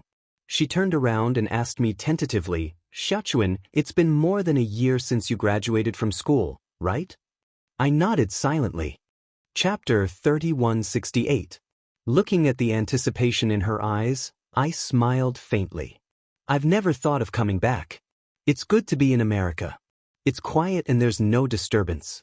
Besides, I'm looking for a job in America. After I find a job, I'll settle down in America. Look, you said it yourself. Don't you feel lonely? I'm used to being lonely. I'm not used to it suddenly being lively. Mom suddenly had nothing to say. With her back to me, she suddenly sighed. Come back. Xiachuan. I suddenly smiled.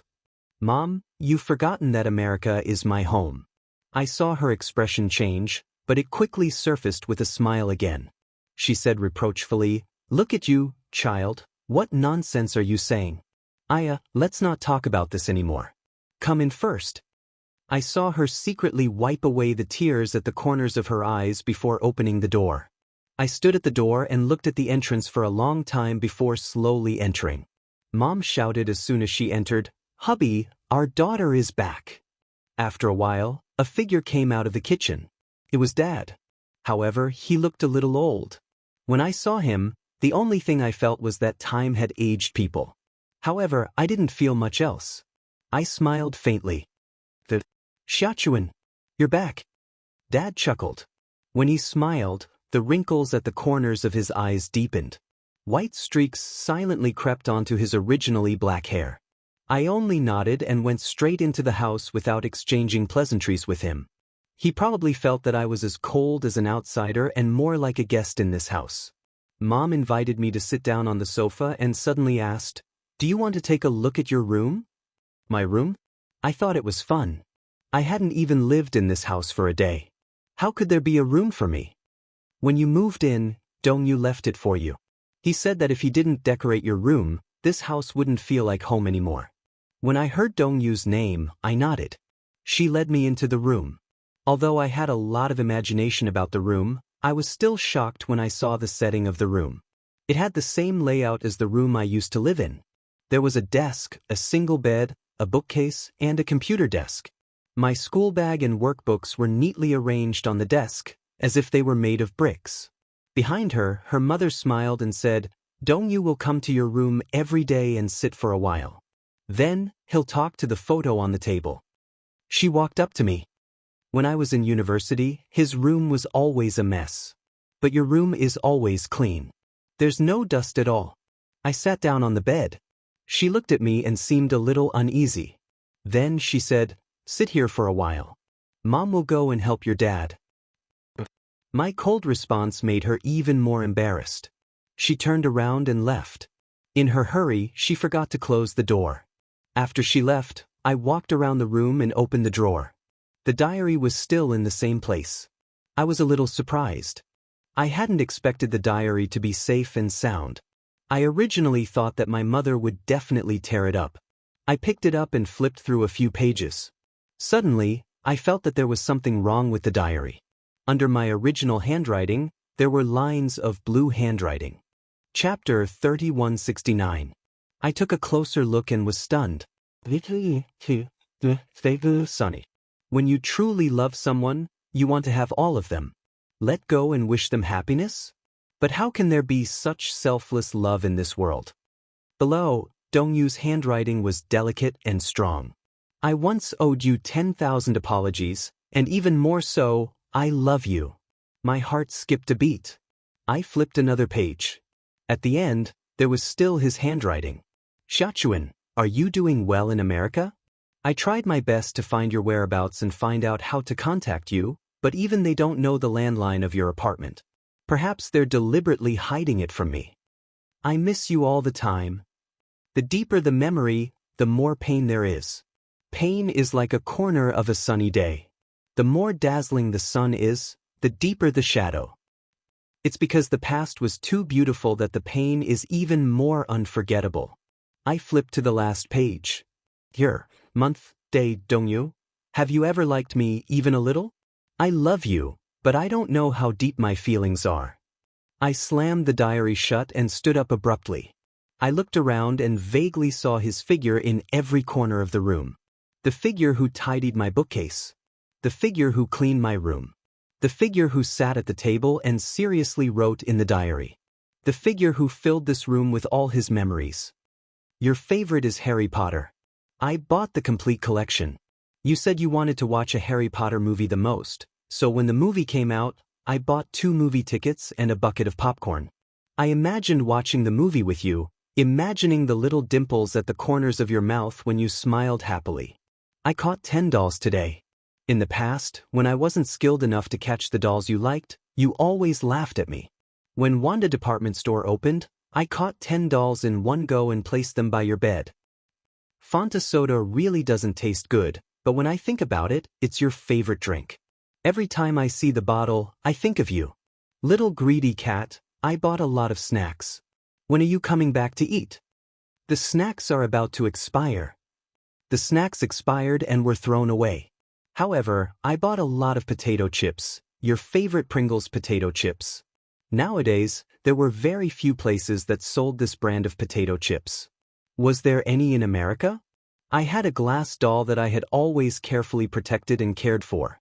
But one day she accidentally fell and broke.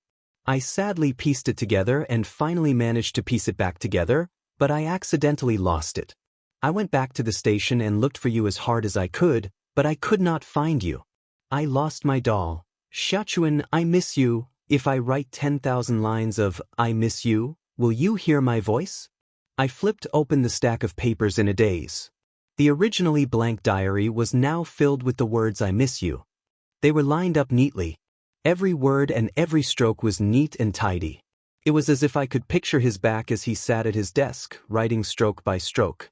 Occasionally he flipped to a page. There were tears on it, but they had long since dried up. I slowly ran my fingers over the lines of words. I wanted to close the diary, but my eyes seemed to be bewitched. I couldn't bear to look away. Hugging the diary, my eyes started to sting for the first time in a long time. Chapter 3170. I rubbed the corners of my eyes and closed the diary. I awkwardly hid it under the desk and placed it back in its original position, as if I had a guilty conscience. Suddenly, the sound of the door closing came from outside. Dad, Mom, I'm back. At the same time, a woman's gentle voice followed. Uncle, Auntie, we're back. Have you communicated with the church? Yes. All the details have been communicated. The girl exclaimed happily, how blissful. My greatest wish is to hold a wedding in a church. A man's deep voice suddenly interrupted her. Where is she? Have you picked her up? I vaguely recognized this voice. It vaguely sounded like Dongyu's, but his voice had become stronger. When I left, Dongyu was still in the middle of his puberty. His voice was a little hoarse and was in the process of changing. All these years, we had never spoken on the phone. So much so that when this man's voice reached my ears, I couldn't recognize him. I immediately walked to the door and quietly closed it. Then I locked it from the inside. I did so almost subconsciously, as if I was trying to escape from something. Immediately after, I heard footsteps approaching the room. My breathing suddenly stopped, and I found it difficult to control my breathing freely. My mother said, she just came back. She's resting in her room. Dongyu, is the she you're talking about your sister who's studying abroad? Dongyu, what's wrong with your face? Sure. The man's voice suddenly became gentler. My sister is timid and afraid of strangers. Don't scare her. Mom, take her to the living room. All right. Anning, Come with me to the living room. Oh, okay, Auntie. The sound of their footsteps faded away. I leaned back against the door. Then I heard footsteps stop outside the door. The unique sound of leather shoes colliding with the floor made a crisp sound of footsteps. I leaned back against the door and looked out the window with empty eyes. Through the door, I suddenly felt the breathing outside the door become heavier. It was him. I recognized his breathing. We used to be so close. I remembered his breathing and his heartbeat even in my dreams. I turned around in a daze and reached for the door handle, but I didn't unlock it immediately. Duck duck. He knocked on the door softly. Through the door, I couldn't imagine what he looked like now. I could only think of his youthful and handsome face when he was 18 years old. Every frown and smile of his touched my heart. However, 8 years had passed, and he was 26 years old. He should have grown into a mature man by now, right? What would he look like? As I was imagining it, I heard Dong Yu say gently from outside the door, "Xiaochuan, I'm the only one left. Can you open the door?" I turned to face the door. My hand that was holding the doorknob suddenly trembled. I opened my mouth. I wanted to call his name, but how did his name become so unfamiliar? His throat seemed to be blocked by something, and he couldn't make a sound. Fear, helplessness, and embarrassment flooded my mind. I slowly let go of the doorknob and retreated. I looked at the door and the outline of his figure. Then I sat down on the bed quietly and hung my head. "Xiaochuan, say something. Are you okay?" Chapter 3171. Dong Yu suddenly laughed softly. It was a feathery laugh mixed with a sigh. You don't want to see me?" I didn't move. I looked up at the door again, but no matter what, I couldn't muster up the courage to open it. It's been 8 years. Dong Yu, we haven't seen each other for 8 years, but I've been trapped in your world and have never been able to escape. How should I face you? Face your happiness, and then witness you holding another woman's hand and walking into the church to face the priest and promise your loyalty. Time has not only worn away my youth, but also the inexhaustible courage of my youth. It's hard for me to imagine how I once hugged him, kissed him forcefully, coerced him into loving me, and even asked him shamelessly if I could break the restraints and be with him if I let go of all the blood in my body. Ridiculous. Ridiculous. Childish. Naive. Thinking back, I still couldn't help but sigh. Now, the person I loved deeply was just outside the door, but I didn't know how to muster the courage to open the door to welcome him. I held his hand and smiled at him like a flower. "Brother, I'm back. It's been 8 years.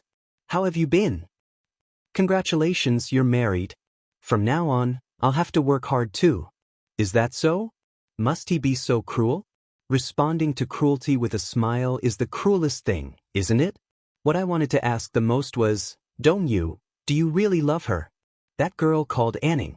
Is she the girl you once talked about, the girl you would meet one day, the girl you would get to know, and then make a vow to be with for the rest of your life?" I sat on the bed, not saying a word. Outside the door, I heard my mother's voice. "Dong Yu, Xiaochuan has just returned. She's still a little unfamiliar. Besides, she must be tired from the long journey. Let her rest in her room first. We'll have a good gathering tonight." I heard Dong Yu take a deep breath. The footsteps of the two people left. I stood up and walked to the door. I opened it secretly and looked at his back through the crack in the door. I caught a glimpse of his back. He was dressed in a handsome suit. He was tall and slender, and his neat black hair was neatly trimmed. At a glance, he had the charm of a mature man. I closed the door again and locked it. It felt like I was escaping from reality. In the afternoon, a knock on the door woke me up. I sat up in bed and heard my mother's voice. "Xiaochuan, are you hungry?" I didn't respond. Her father suddenly said, "Dong Yu has already gone out with Anning. He still has some matters to attend to. The wedding is tomorrow, so the arrangements are tight. He'll only be back tonight." I got up and opened the door. My parents were standing outside. They looked at each other. "I was afraid that you would be hungry, so I saved some food for you. Shall I heat it up for you?" I nodded. While we were eating, my mother suddenly handed me a business card. I took the business card with a puzzled expression. "What happened? Do you remember Suchi?" I looked at the business card. It was labeled as General Manager of Nanjia Network Technology Company, Limited, Su Qi. I gave him a rare smile. Su Qi? He started a company? My mother nodded. Seeing me smile, she was also gratified. After graduation, I started my own business. Oh. Chapter 3172. I held the business card in my hand and hesitated. However, I heard my father say, "All these years, Su Qi has been coming to our house. This kid is still thinking about you. We haven't seen each other in 8 years. Don't you want to see him?" Su Qi, on the balcony, I repeatedly dialed his number and hung up. Holding my phone, I paced back and forth and leaned against the windowsill. I didn't know where to look. Su Qi, I haven't seen him in 8 years. 8 years ago, we parted in a hurry, so he was probably caught off guard. I didn't expect him to be doing so well now that he's started his own company. Things have remained the same, but people have changed. I dialed the number again, but this time, I didn't hang up. Soon, a man's deep and calm voice came from the other end. "Hello, who is this?" "Guess you are?" "You can't recognize my voice." I smiled to hide my embarrassment. "Someone threw your business card at my mother's place. Didn't you want me to call you? Xiaxia?" I heard him choking on his saliva. Su Qi had asked me out to meet him. He was different from the arrogant and flamboyant young man I remembered. Perhaps it was because he had been through the trials of society, or perhaps it was because he had been through 8 years of vanity and vicissitudes. He was also different from his young and frivolous self. Instead, he knew how to ask for my opinion seriously. "Is that skating rink still open?" He was stunned for a moment and didn't know whether to laugh or cry. "Do you still know how to skate?" "I can't practice anymore." Compared to facing Dongyu, I wasn't so reserved in front of Su Qi. We agreed to meet at the skating rink where he had taken me to the first time. Nowadays, skating was no longer as popular among young people as it used to be, and business was much worse. The skating rink had obviously been renovated, but it was obvious that it still looked dilapidated after the passage of time. At the door, I saw a man in a white shirt and a pair of black suit pants. He stood at the door and casually hung his suit jacket on his arm. Perhaps he didn't recognize me at first glance. It wasn't until I walked up to him with my hands behind my back and said, "Hey." He turned his head and sized me up. His expression changed. "Xiaxia?" There was a hint of uneasiness and seriousness on his face. Compared to his relaxed demeanor on the phone, he was at a loss now that I was standing in front of him. I clasped my hands behind my back and circled around him. I sized him up and smiled. "Mr. Su, you're very imposing. It's very stylish to wear a suit to the ice rink." My words opened up the atmosphere. Su Qi's expression also relaxed a little. He blinked at me. "Isn't it because someone asked to meet at the skating rink? I naturally have to risk my life to accompany you, my young miss." I looked at him and suddenly recalled that on Dongyu's birthday, he and Lin Li had gone shopping at the Lantern Festival. I had sat at the empty table and looked at the complete cake, crying uncontrollably. In order to coax me, Su Qi quickly cut the cake and started eating. It was as if the more he ate, the happier I would be. I told him, "Su Qi, let's go out." A childlike smile appeared on the face of the always rebellious young man. He held my face and gently asked, "Excuse me, can I ask my girlfriend now?" This Su Qi was really silly. How foolish. Chapter 3173. You make it sound so heroic. Su Qi didn't know whether to laugh or cry. After entering the skating rink, I bought a ticket and changed into my old skates. I held onto the wall and struggled to walk to the entrance. Su Qi was already there, waiting for me. "Miss, come, take my hand. I'll skate with you." He held out his palm. I raised my hand and was about to place it on his palm when I suddenly retracted it stubbornly and snorted. "Brother Su Qi, you're underestimating me." He was taken aback. Brother Su Qi, when I was dating him, I liked to call him Brother Su Qi. Occasionally, when I was angry, I'd call him Su Qi. I was also stunned by the way I'd addressed him. I lowered my head and held onto the railing to get on the ice. It had been a long time since I'd last stepped on ice skates. I was really rusty. I had to hold onto the railing as I skated step by step. He was very patient. He accompanied me step by step, slowly sliding down the stairs. Everything here has changed a lot in the 8 years you've been gone. Only this skating rink remains the same. Even Su Chi found it unbelievable. Young children these days don't like to play this game. I'm also curious as to why this skating rink hasn't closed down yet. I held onto the railing and walked step by step. The road beneath my feet was so difficult, just like the road I'd walked for the past 8 years. It was heavy and unsteady. Su Chi mustered up his courage and asked, "How have you been all these years in America?" I replied, "Yes, everything went well." Perhaps it was because my face was too calm that it wasn't convincing. I asked him, "What about you? How have you been?" Su Chi said bluntly, "Not good. Dongyu and I haven't been doing well." Su Chi said, "Xiachun, did you know? After you left, Dongyu seemed to be sick. He went on a hunger strike like a madman. He didn't eat or drink, locked himself in his room, smashed everything he could, and used all the means he could to protest. He told me that if he had been a step too late, he would have found you.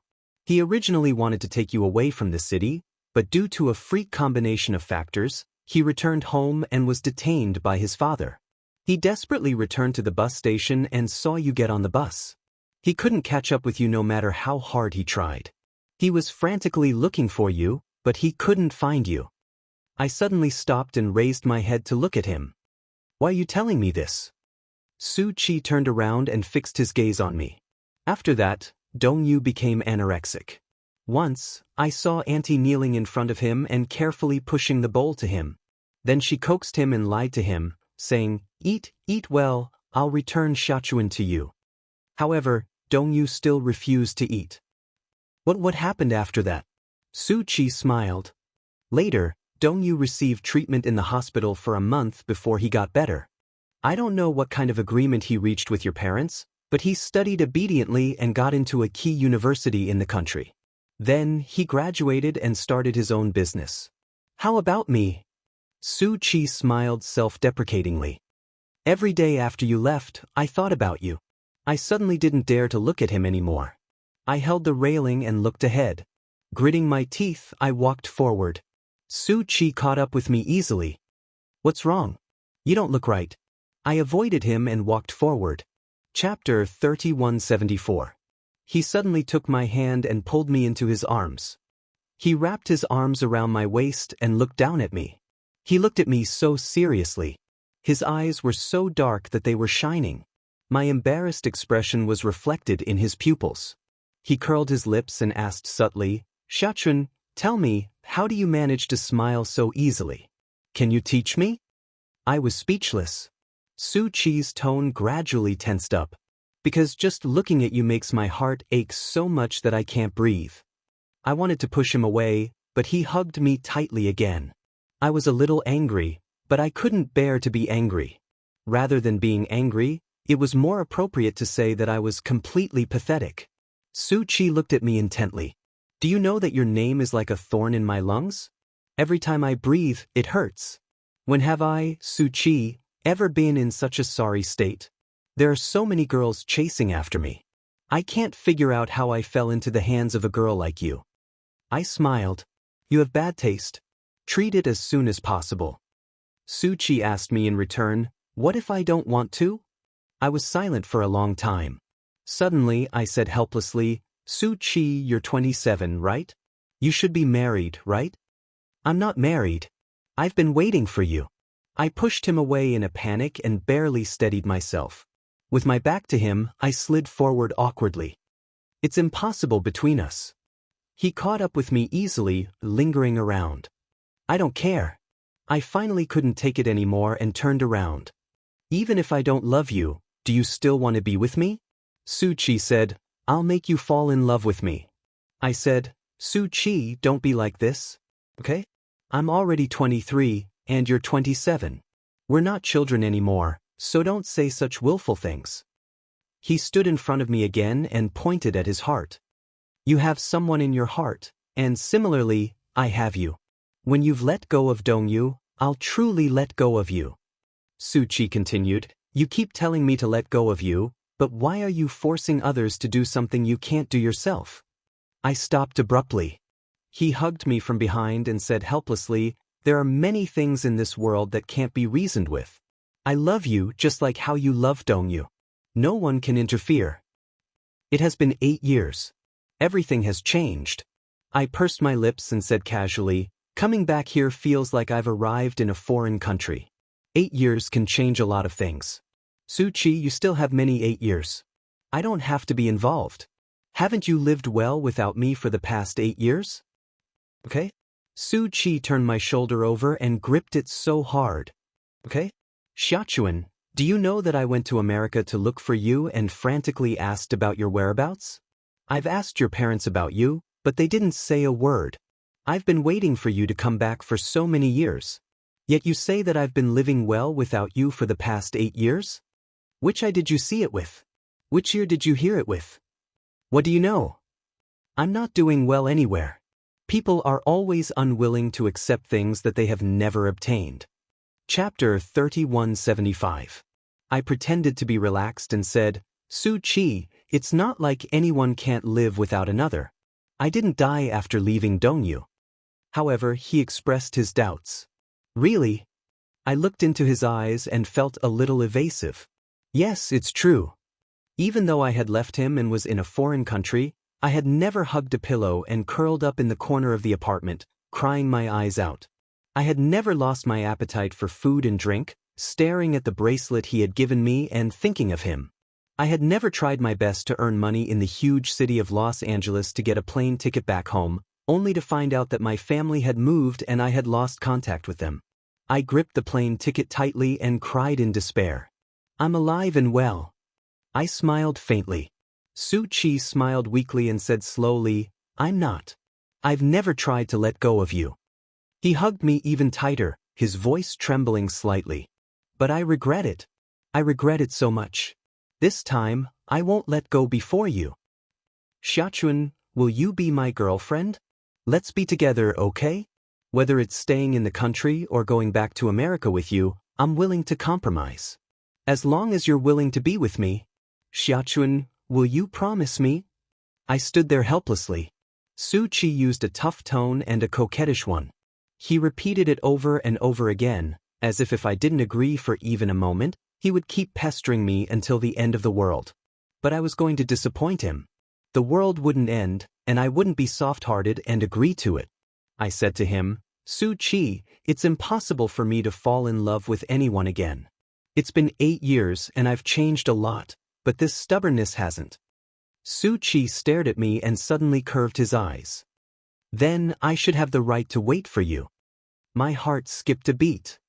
I'll wait for you. I'll always wait for you. I'll wait until you're willing to be with me. My nose started to sting. Su-Chi, why are you so silly? Su-Chi suddenly leaned down and rubbed my nose. Because I love you so much, silly. Exhausted, I walked out of the skating rink. Breathing in the fresh air, my originally restless heartbeat calmed down. After saying goodbye to Su-Chi, she returned to the apartment and looked at the time. It was already 7 in the evening. I didn't eat dinner, but I didn't feel hungry either. When I thought about the wedding tomorrow, I felt a little uneasy, even a little anxious. As time passed, this anxious feeling grew fiercely.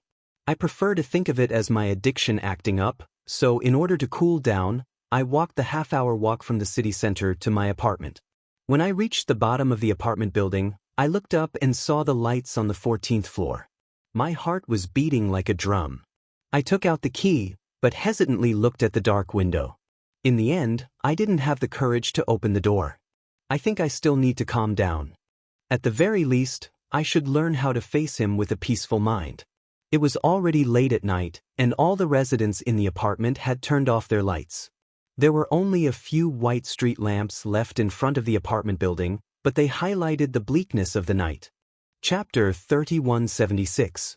My greatest achievement after going abroad for the past few years was learning to smoke. I learned to smoke only because sometimes, when I'm anxious and desperate, I need something to fill the void. These few days, my addiction to smoking has been very strong. I've treated it as a form of spiritual food. Whether it's numbing or decadent, At least it can fill the gap in my heart. The sound of a lighter being ignited was exceptionally clear in the silent night. I took a deep breath, and the smoke came out from the tip of my nose. Out of the corner of my eye, I inadvertently saw a shadow on the ground. I followed the shadow and looked up until I saw a pair of cold eyes that were as deep as the abyss. I was instantly stunned on the spot, at a loss for what to do. Dongyu stood motionless under the street lamp. His tall and straight figure was almost the fulcrum of my line of sight. His handsome face looked even fairer under the light. In my memory, he always had a gentle and elegant temperament. But now, this temperament had become a little cold. A pair of cold and deep eyes silently stared at me. His gaze slowly moved down, and finally landed on the cigarette that was emitting sparks between my fingers. His appearance caught me off guard. I hadn't even thought about what kind of expression I should use to face him. Just like when I was young and did bad things behind his back, I was caught red-handed. I threw away the cigarette in my hand awkwardly, trying to pretend that nothing had happened. He only looked at me in silence. It was as though he wanted to see enough of the past 8 years in this quiet moment. I felt that he seemed a little unfamiliar. I didn't recognize him anymore. If it weren't for his eyes and brows, which were still the same as in my memory, I wouldn't have been able to recognize this man at first glance. He was the Dongyu I'd been longing for. Dongyu, this name gave me joy and sorrow, but I couldn't love him. I'd been thinking about this for 8 years, but I still couldn't figure it out. But fate was really unfair. I clearly knew that it was impossible between him and me. However, when I came to this world alone, he still had to give me hope and tenderness. Then, he used the bloody reality to turn it into a sharp blade and cut my heart into a bloody pulp. Who asked Dongyu to be the only person I could rely on in this vast world? In his childhood memories, he occupied such a large part of the country. I don't know who else I can rely on other than him. Who else can I miss? If he hadn't been such an important part of my life, I definitely wouldn't have fallen into this fate of eternal damnation. I stood there awkwardly, my hands trembling behind my back as I stared down at my toes. I bit my lips out of habit so that it wouldn't seem to be trembling too much. I couldn't pretend to be relaxed and calm in front of him like I did with Su Chi. I even thought of escaping this place and returning to my rented apartment in Los Angeles, hiding in my turtle shell like a turtle. However, Dongyu's gaze never left my face. It was as if he was frozen in place, or as if time had frozen. He looked at me silently, as if he wanted to carve my facial features into his mind, into his bones. After a long time, he finally opened his mouth and spoke in that extremely familiar tone. Xiachuan. Chapter 3177. How many times had I heard him call my name like this in my dreams? Just like when I was young, I would run in front and he would chase after me angrily, calling my name angrily. Just like when he would greet me at the door after elementary school and call my name gently with open arms. Just like when I failed an exam in high school, I would take the test paper home and plead with him for a fake autograph with my palms pressed together. He would call my name in disappointment.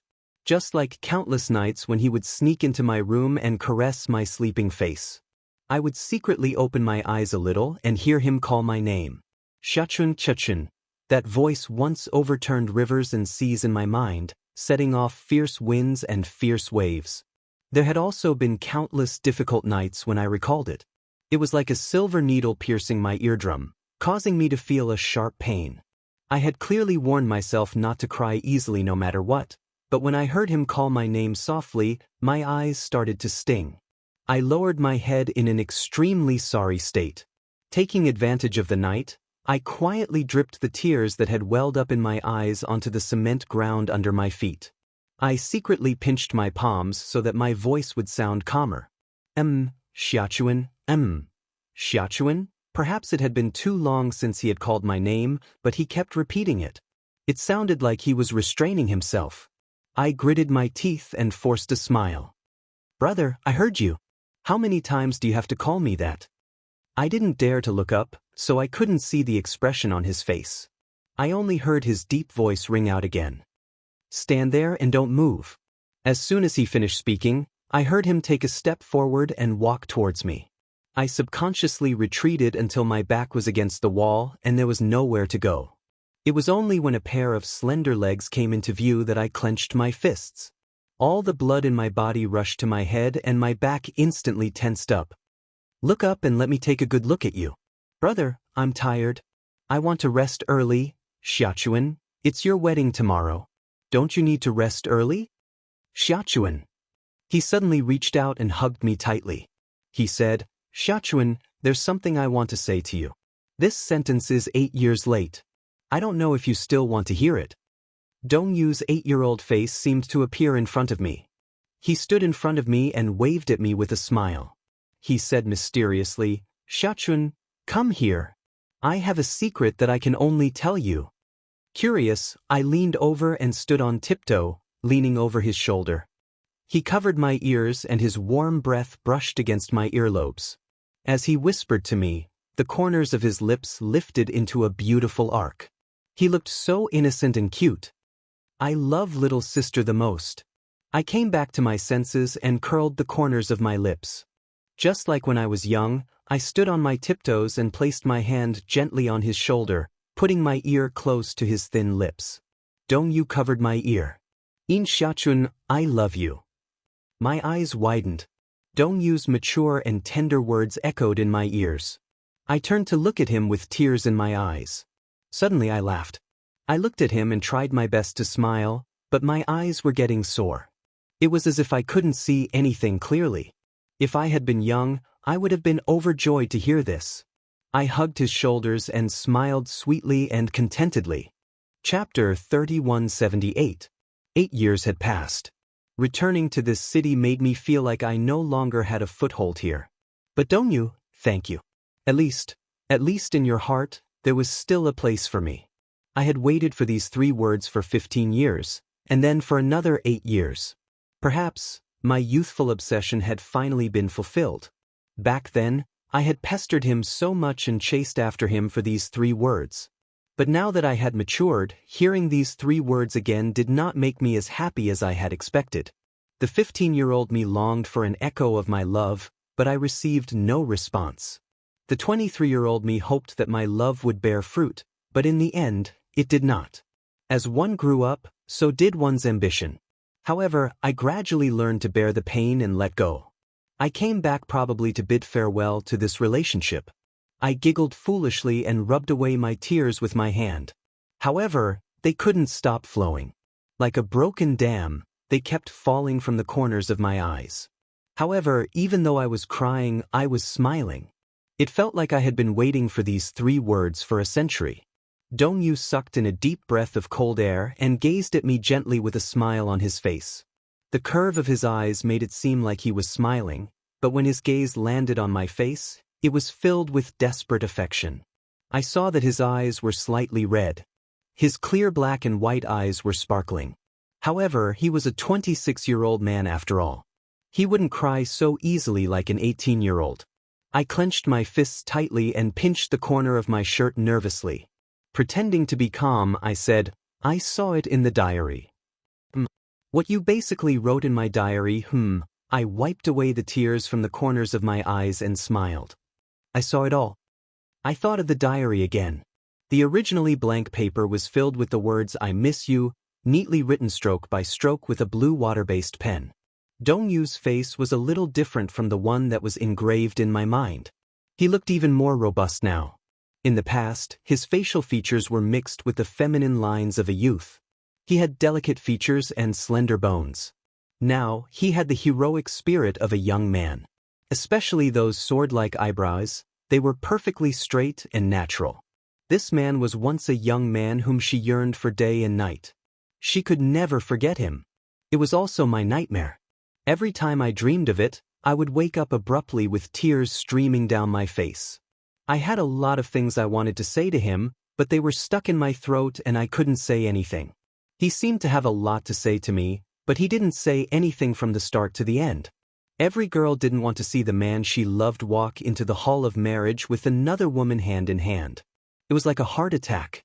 But before we get married, can we, brother? I opened my arms and smiled. Can I hug you?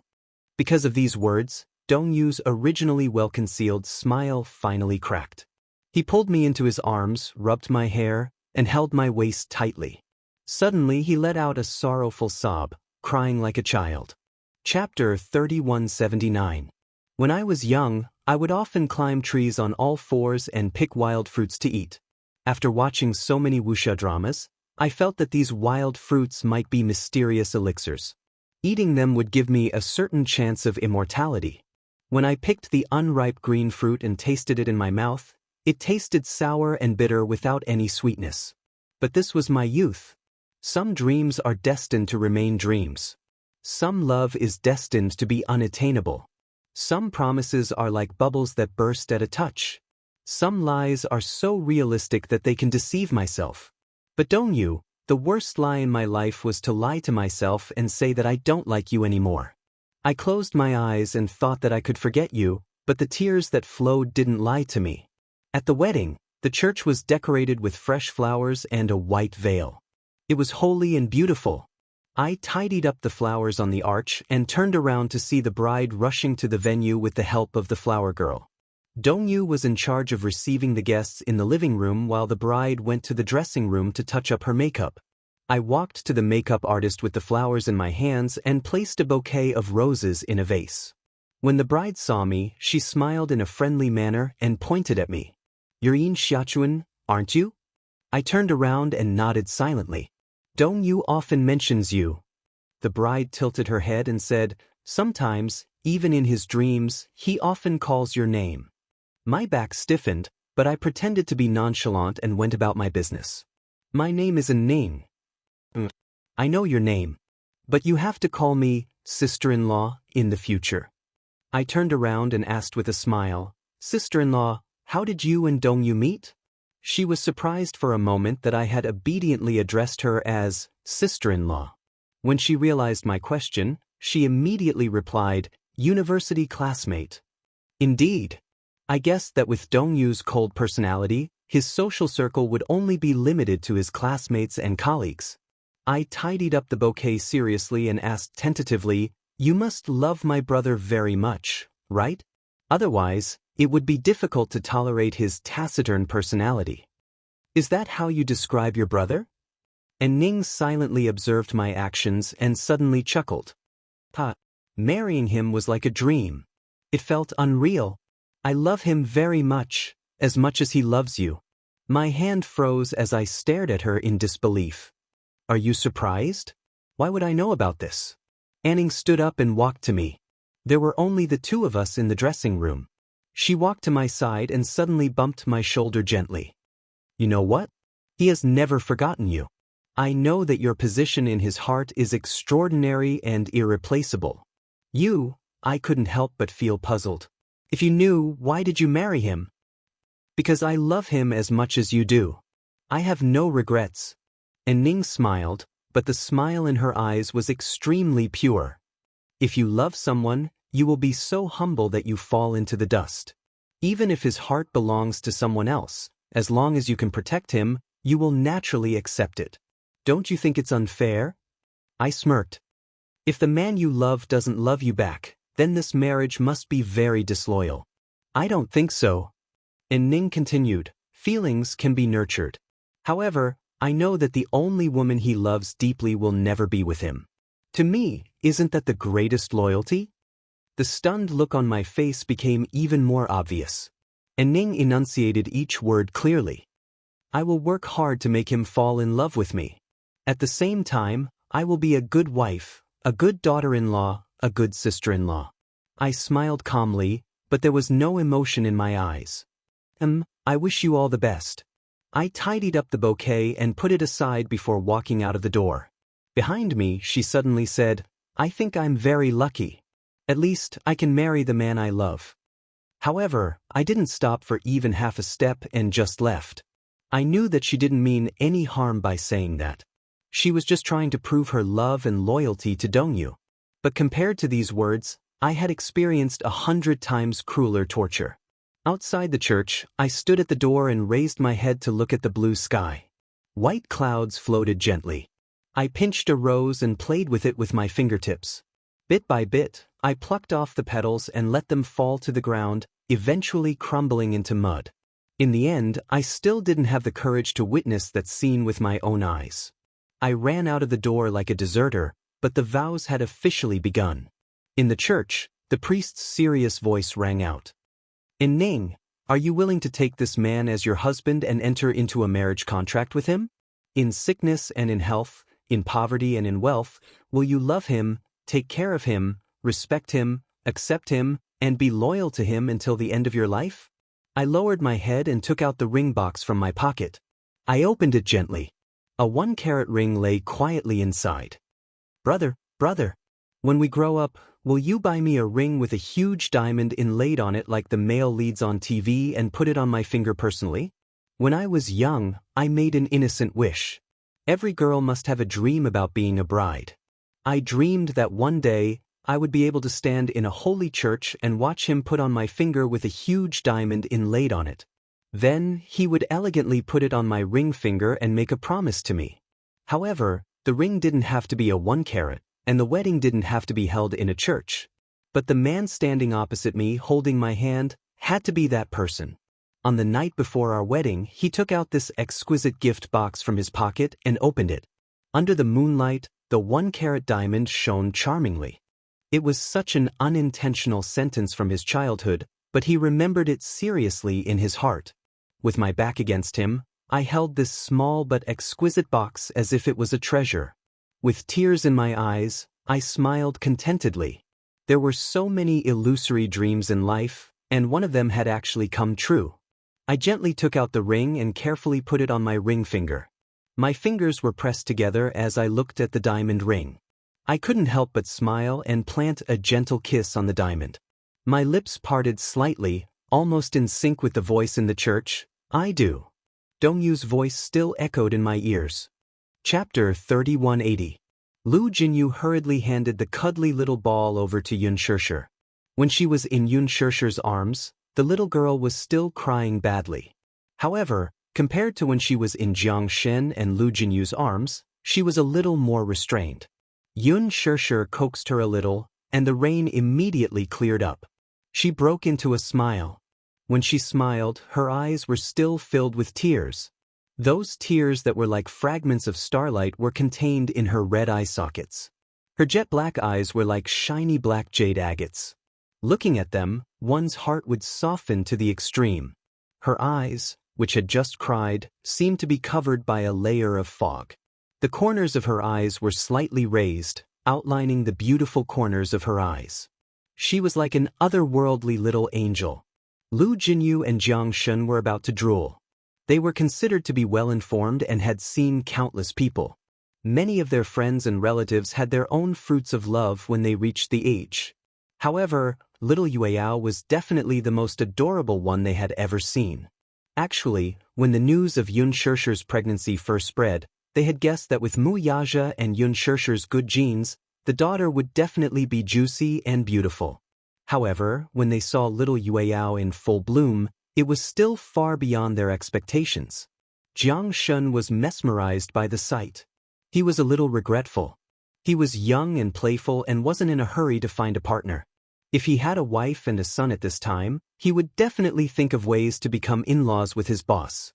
Such an adorable little princess, who was only a few months old, could already imagine how alluring she would be when she grew up, especially when she cried and smiled with narrowed eyes. That pair of lively eyes could melt one's heart into a puddle of water.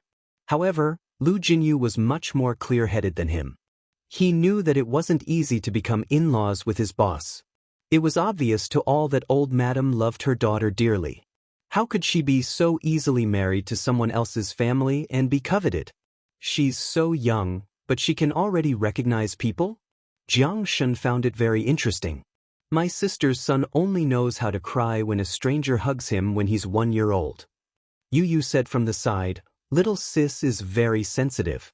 She won't let anyone hug her. Even if it was us hugging, little sister seemed to have calculated the time. If you hug her for too long, she won't be happy either." Xiao Yichen added, "Little sister likes me a little more. Every time I hug her, she'll let me hug her a little longer. This means that she prefers me as her brother. When Yu heard this, she was a little unhappy. What nonsense are you talking about? What a self-righteous fellow. My younger sister clearly likes me more. When I was hugging her, she squinted her eyes and smiled. She was so happy. After coaxing her, Xianxia placed her back in the crib. Little did she know that little Yueyao, who was lying in the crib, was probably a little excited when she saw that there were more people around. She waved her little hands and giggled happily. Xianxia was curious and quickly took out his phone to take a picture of this loving scene. She looks so good when she smiles. This little girl is so charming. As soon as he finished speaking, he saw her blushing face, as if she was about to do something earth-shattering. He saw her feet in the air and she made a fuss. Then she flipped to the side. Her little feet kicked up, and her whole body flipped over in an instant. Chapter 3181. Xiao Yichen was surprised as well. Jiang Shen and Lu Jinyu were stunned as well. They had no idea when the little girl had become so capable. She even knew how to turn things around.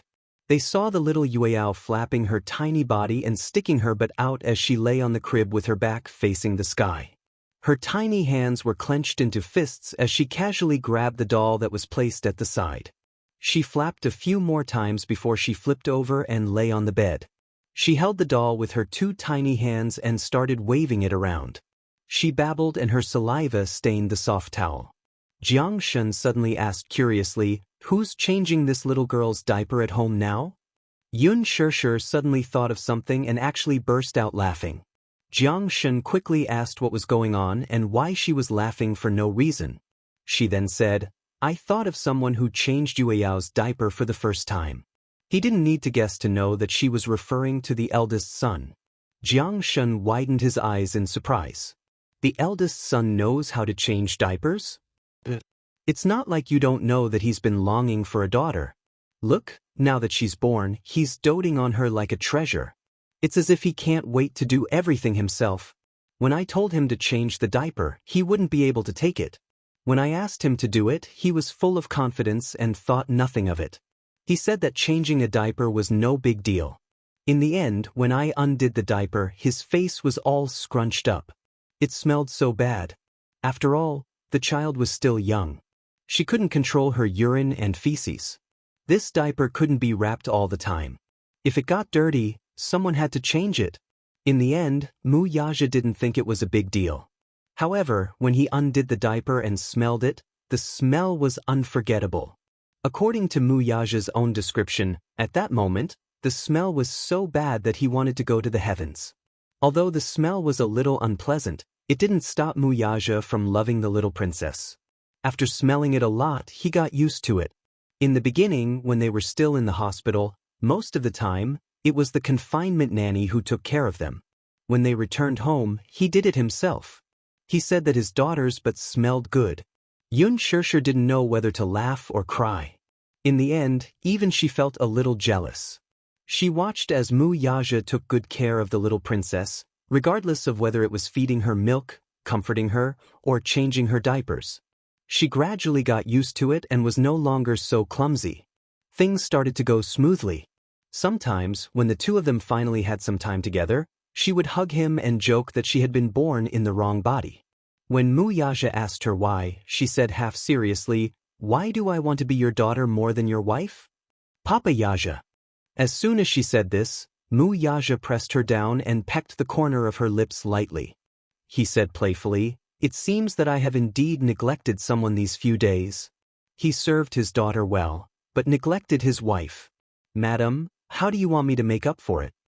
Xianxia punched his chest. "You have to go to work and wake up at night to take care of the little one. How can you still be so energetic?" "The moment I see you, I'm full of energy." Chapter 3182. After giving birth to her daughter, she had completely become a little worm who only cared about eating, drinking, and sleeping well. This man had taken care of all the chores, so she felt that there was nothing else to do. Yu said, "Mommy, you can be like other rich ladies and go shopping at the mall when you have nothing to do. You stay at home all day. No wonder you have so much free time." "I don't like to play with those rich ladies who are too effeminate." Yun Shishir said and continued, I'm happier and more free at home. Lu Jinyu and Jiangshan did not dare to stay for too long. They had come out this time without telling a certain man. If Mu Yaja found out that they had traveled thousands of miles during their lunch break to secretly touch his daughter, he would definitely be furious. Seeing that it was almost time to go to work, they hurriedly said goodbye and hurriedly returned to the office dejectedly. In the evening, Mu Yaja returned home after work. Yun Shishir went to the entrance to welcome him. He hurriedly kissed her cheek and eagerly walked to the crib. Yun Shishir stayed where she was, feeling flustered. She turned around and saw a certain man happily walking to the crib. He bent down and hurriedly carried the little princess in his arms.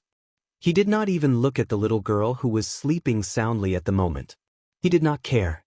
He had not seen his daughter for a day and missed her dearly. He did not know why, but after an entire day of work, whenever he thought of his daughter's pink and tender face, his heart seemed to be filled with something. This was probably the feeling of happiness. Once there was weight in his heart and someone he cared about, his heart would have long drifted back home while he was in the office. This did not mean that he was biased and neglected the mother and children because of the little princess. It was just that Yu was a little tsundere and did not rely on him that much. She was a mischievous child. As for Xiao Yichen, perhaps because he had been too strict with his son since he was young, Xiao Yichen had always respected his father. As for his little Yueyao, every time she saw him, she would reveal an extremely dependent expression. When he hugged her, she would also look at him with her bright eyes. Her two small hands would occasionally pat his cheeks, and at other times, she would tug at his tie. It always gave him a feeling of being deeply relied on. Men like to be relied on. Mu Yaja hugged Yueyao lovingly. He looked up and asked, Have you changed Yueyao's diapers? I've already changed it for her. Yun Shishir walked to his side and sat down. She rested her chin on his shoulder and looked at him. Little Yueyao was still asleep. When he carried her, his movements were very careful, afraid that he would wake her up. Now, she was like an obedient kitten, snuggling in his arms. Her mouth was moving and she was even bubbling. Yun Shishir reached out with her finger, popped the bubble and laughed. She's sleeping soundly. Mu Yaja gently patted her back. He looked up and met her eyes, and the corners of his lips curled up. He suddenly said, For the past few days, I've been discussing the details of the wedding with the wedding planner. However, the theme of the wedding hasn't been decided yet. When they came back, they wanted me to ask you what theme and style you would like for the wedding. Style? The decorations of the venue. Yun Shishir said, How would I know about these things? You can decide. Chapter 3183. I don't really understand. I don't know what the theme and style are. Mu Yaja changed the topic and asked her, Do you like Chinese weddings or Western weddings? This question stumped her. Chinese weddings were red and gold, or red and black. It was steady and passionate, traditional yet novel, and extremely solemn. Most importantly, Chinese weddings had phoenix coronets and red robes. The classical charm was hard for many women to resist. Speaking of China's traditional culture, there was still a lot of charm to it. Imagine wearing a gorgeous Han costume, phoenix coronets, and red robes. It must be a unique and beautiful scene. However, most weddings nowadays were Western weddings. The most eye-catching feature of Western weddings was the holy and beautiful wedding dress.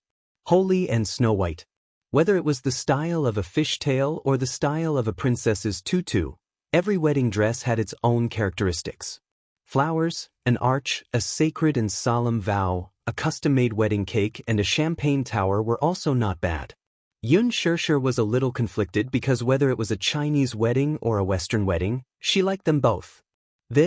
Yun Shishir frowned and was a little hesitant. I like the solemnity of Chinese weddings and the elegance of Western weddings. I like phoenix coronets and red robes, and I also like holy and pure wedding dresses. So, if you ask me whether a Western wedding or a Chinese wedding, I like both. It's really hard to choose. Since it's hard to choose, then let's do both styles together. Yun Shishir was a little stunned. Oh my God, these two styles don't fit together. How can they be done together? An outdoor lawn wedding and an indoor Chinese wedding. Since you like both, it's not like you don't have the qualifications. Xianxia asked again, what about you? Which kind of wedding do you prefer? Wuxia smiled. His gaze fell on the sleeping face of the little one in his arms. He said gently, as long as the person standing in front of me and swearing to me is you, any style is fine. He really didn't care about the style. He liked the person who walked into the wedding hall with him. When the day came, he was afraid that when she walked in front of him, the whole world would be overshadowed in that instant. Whether it was the Chinese style or the Western style, he probably didn't have time to care about it. In his eyes, there was only her. He couldn't see anything clearly. He couldn't see anything. On that day, at that moment, what could be more beautiful and eye-catching than her standing in front of him? How could Xianxia know what he was thinking? Seeing that he threw the question back at her, she started to feel conflicted again. Hubby, am I being too greedy? You like the Western style, but you also want the Chinese style? Before she finished speaking, the little guy in her bosom suddenly kicked his legs. She didn't know if this was a dream, or if he was dreaming about something, but after kicking twice in a row, it actually woke her up. Before she even opened her eyes, her tears had already fallen. It was probably because he had been sleeping well and was woken up by her. The little guy was also a little angry when he woke up. He couldn't wake up and was in a terrible mood. He groaned a few times and actually cried out in grievance. Wuxia hurriedly coaxed her. He kissed her forehead, patted her back, and said in a low voice, Yueyao, don't cry. Yueyao, don't cry. Chapter 3184. It's all your fault. Xianxia blamed him. You wanted to hug her the moment you came back. She's still sleeping. It's not like you don't know that the little one cries when she's not awake. Wuxia didn't think much of it. It's been a hard day. Isn't it only right to come back and hug my little princess? As he spoke, he gently kissed little Yueyao's forehead as a form of consolation. Seeing that she was crying, he coaxed her patiently without the slightest bit of impatience or helplessness like a newbie stay-at-home dad. He was already able to handle little Yueyao's cries with ease. He suddenly took out a small red brocade box from his pocket. It looked very exquisite. He handed the box to her and gestured, "Open it and take a look." Xianxia took it curiously and looked at him. Puzzled, she asked, "What's this?"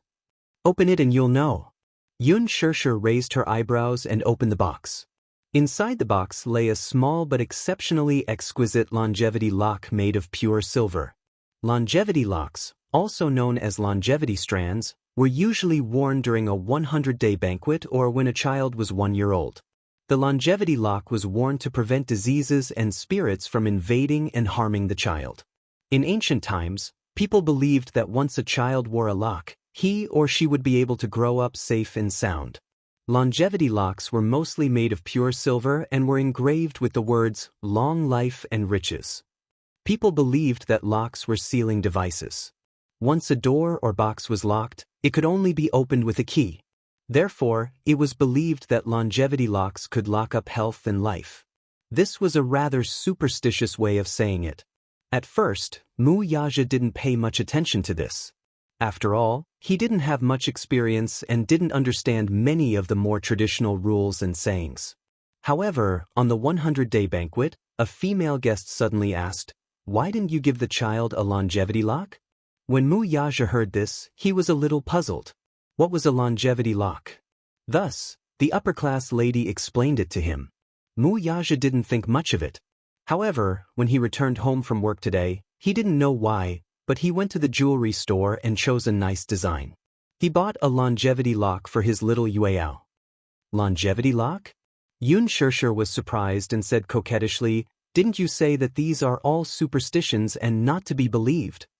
Wuxia's face turned red with embarrassment. Then he explained seriously, "Although it's a superstition, it's reasonable that it exists. I'd rather believe it." Xianxia took the longevity lock in her hand and rubbed it with her fingers. She said, "You can't just buy a longevity lock just because you want it." When Yueyao was 12 years old, he still had to remember to ask for a golden key to restore it. Otherwise, it wouldn't be effective and sincere enough. Actually, I think that there are some traditions that you either don't believe in. If you believe in them, you have to believe in them sincerely and revere them." As she said this, she put the longevity lock around little Yueyao's neck. As she put it on for her, she made a sincere wish in her heart. "I hope that Yueyao will be safe and sound in this life, and live a long life of wealth and prosperity." She didn't know why, but when she fastened the longevity lock, little Yueyao blinked and stopped crying. How strange.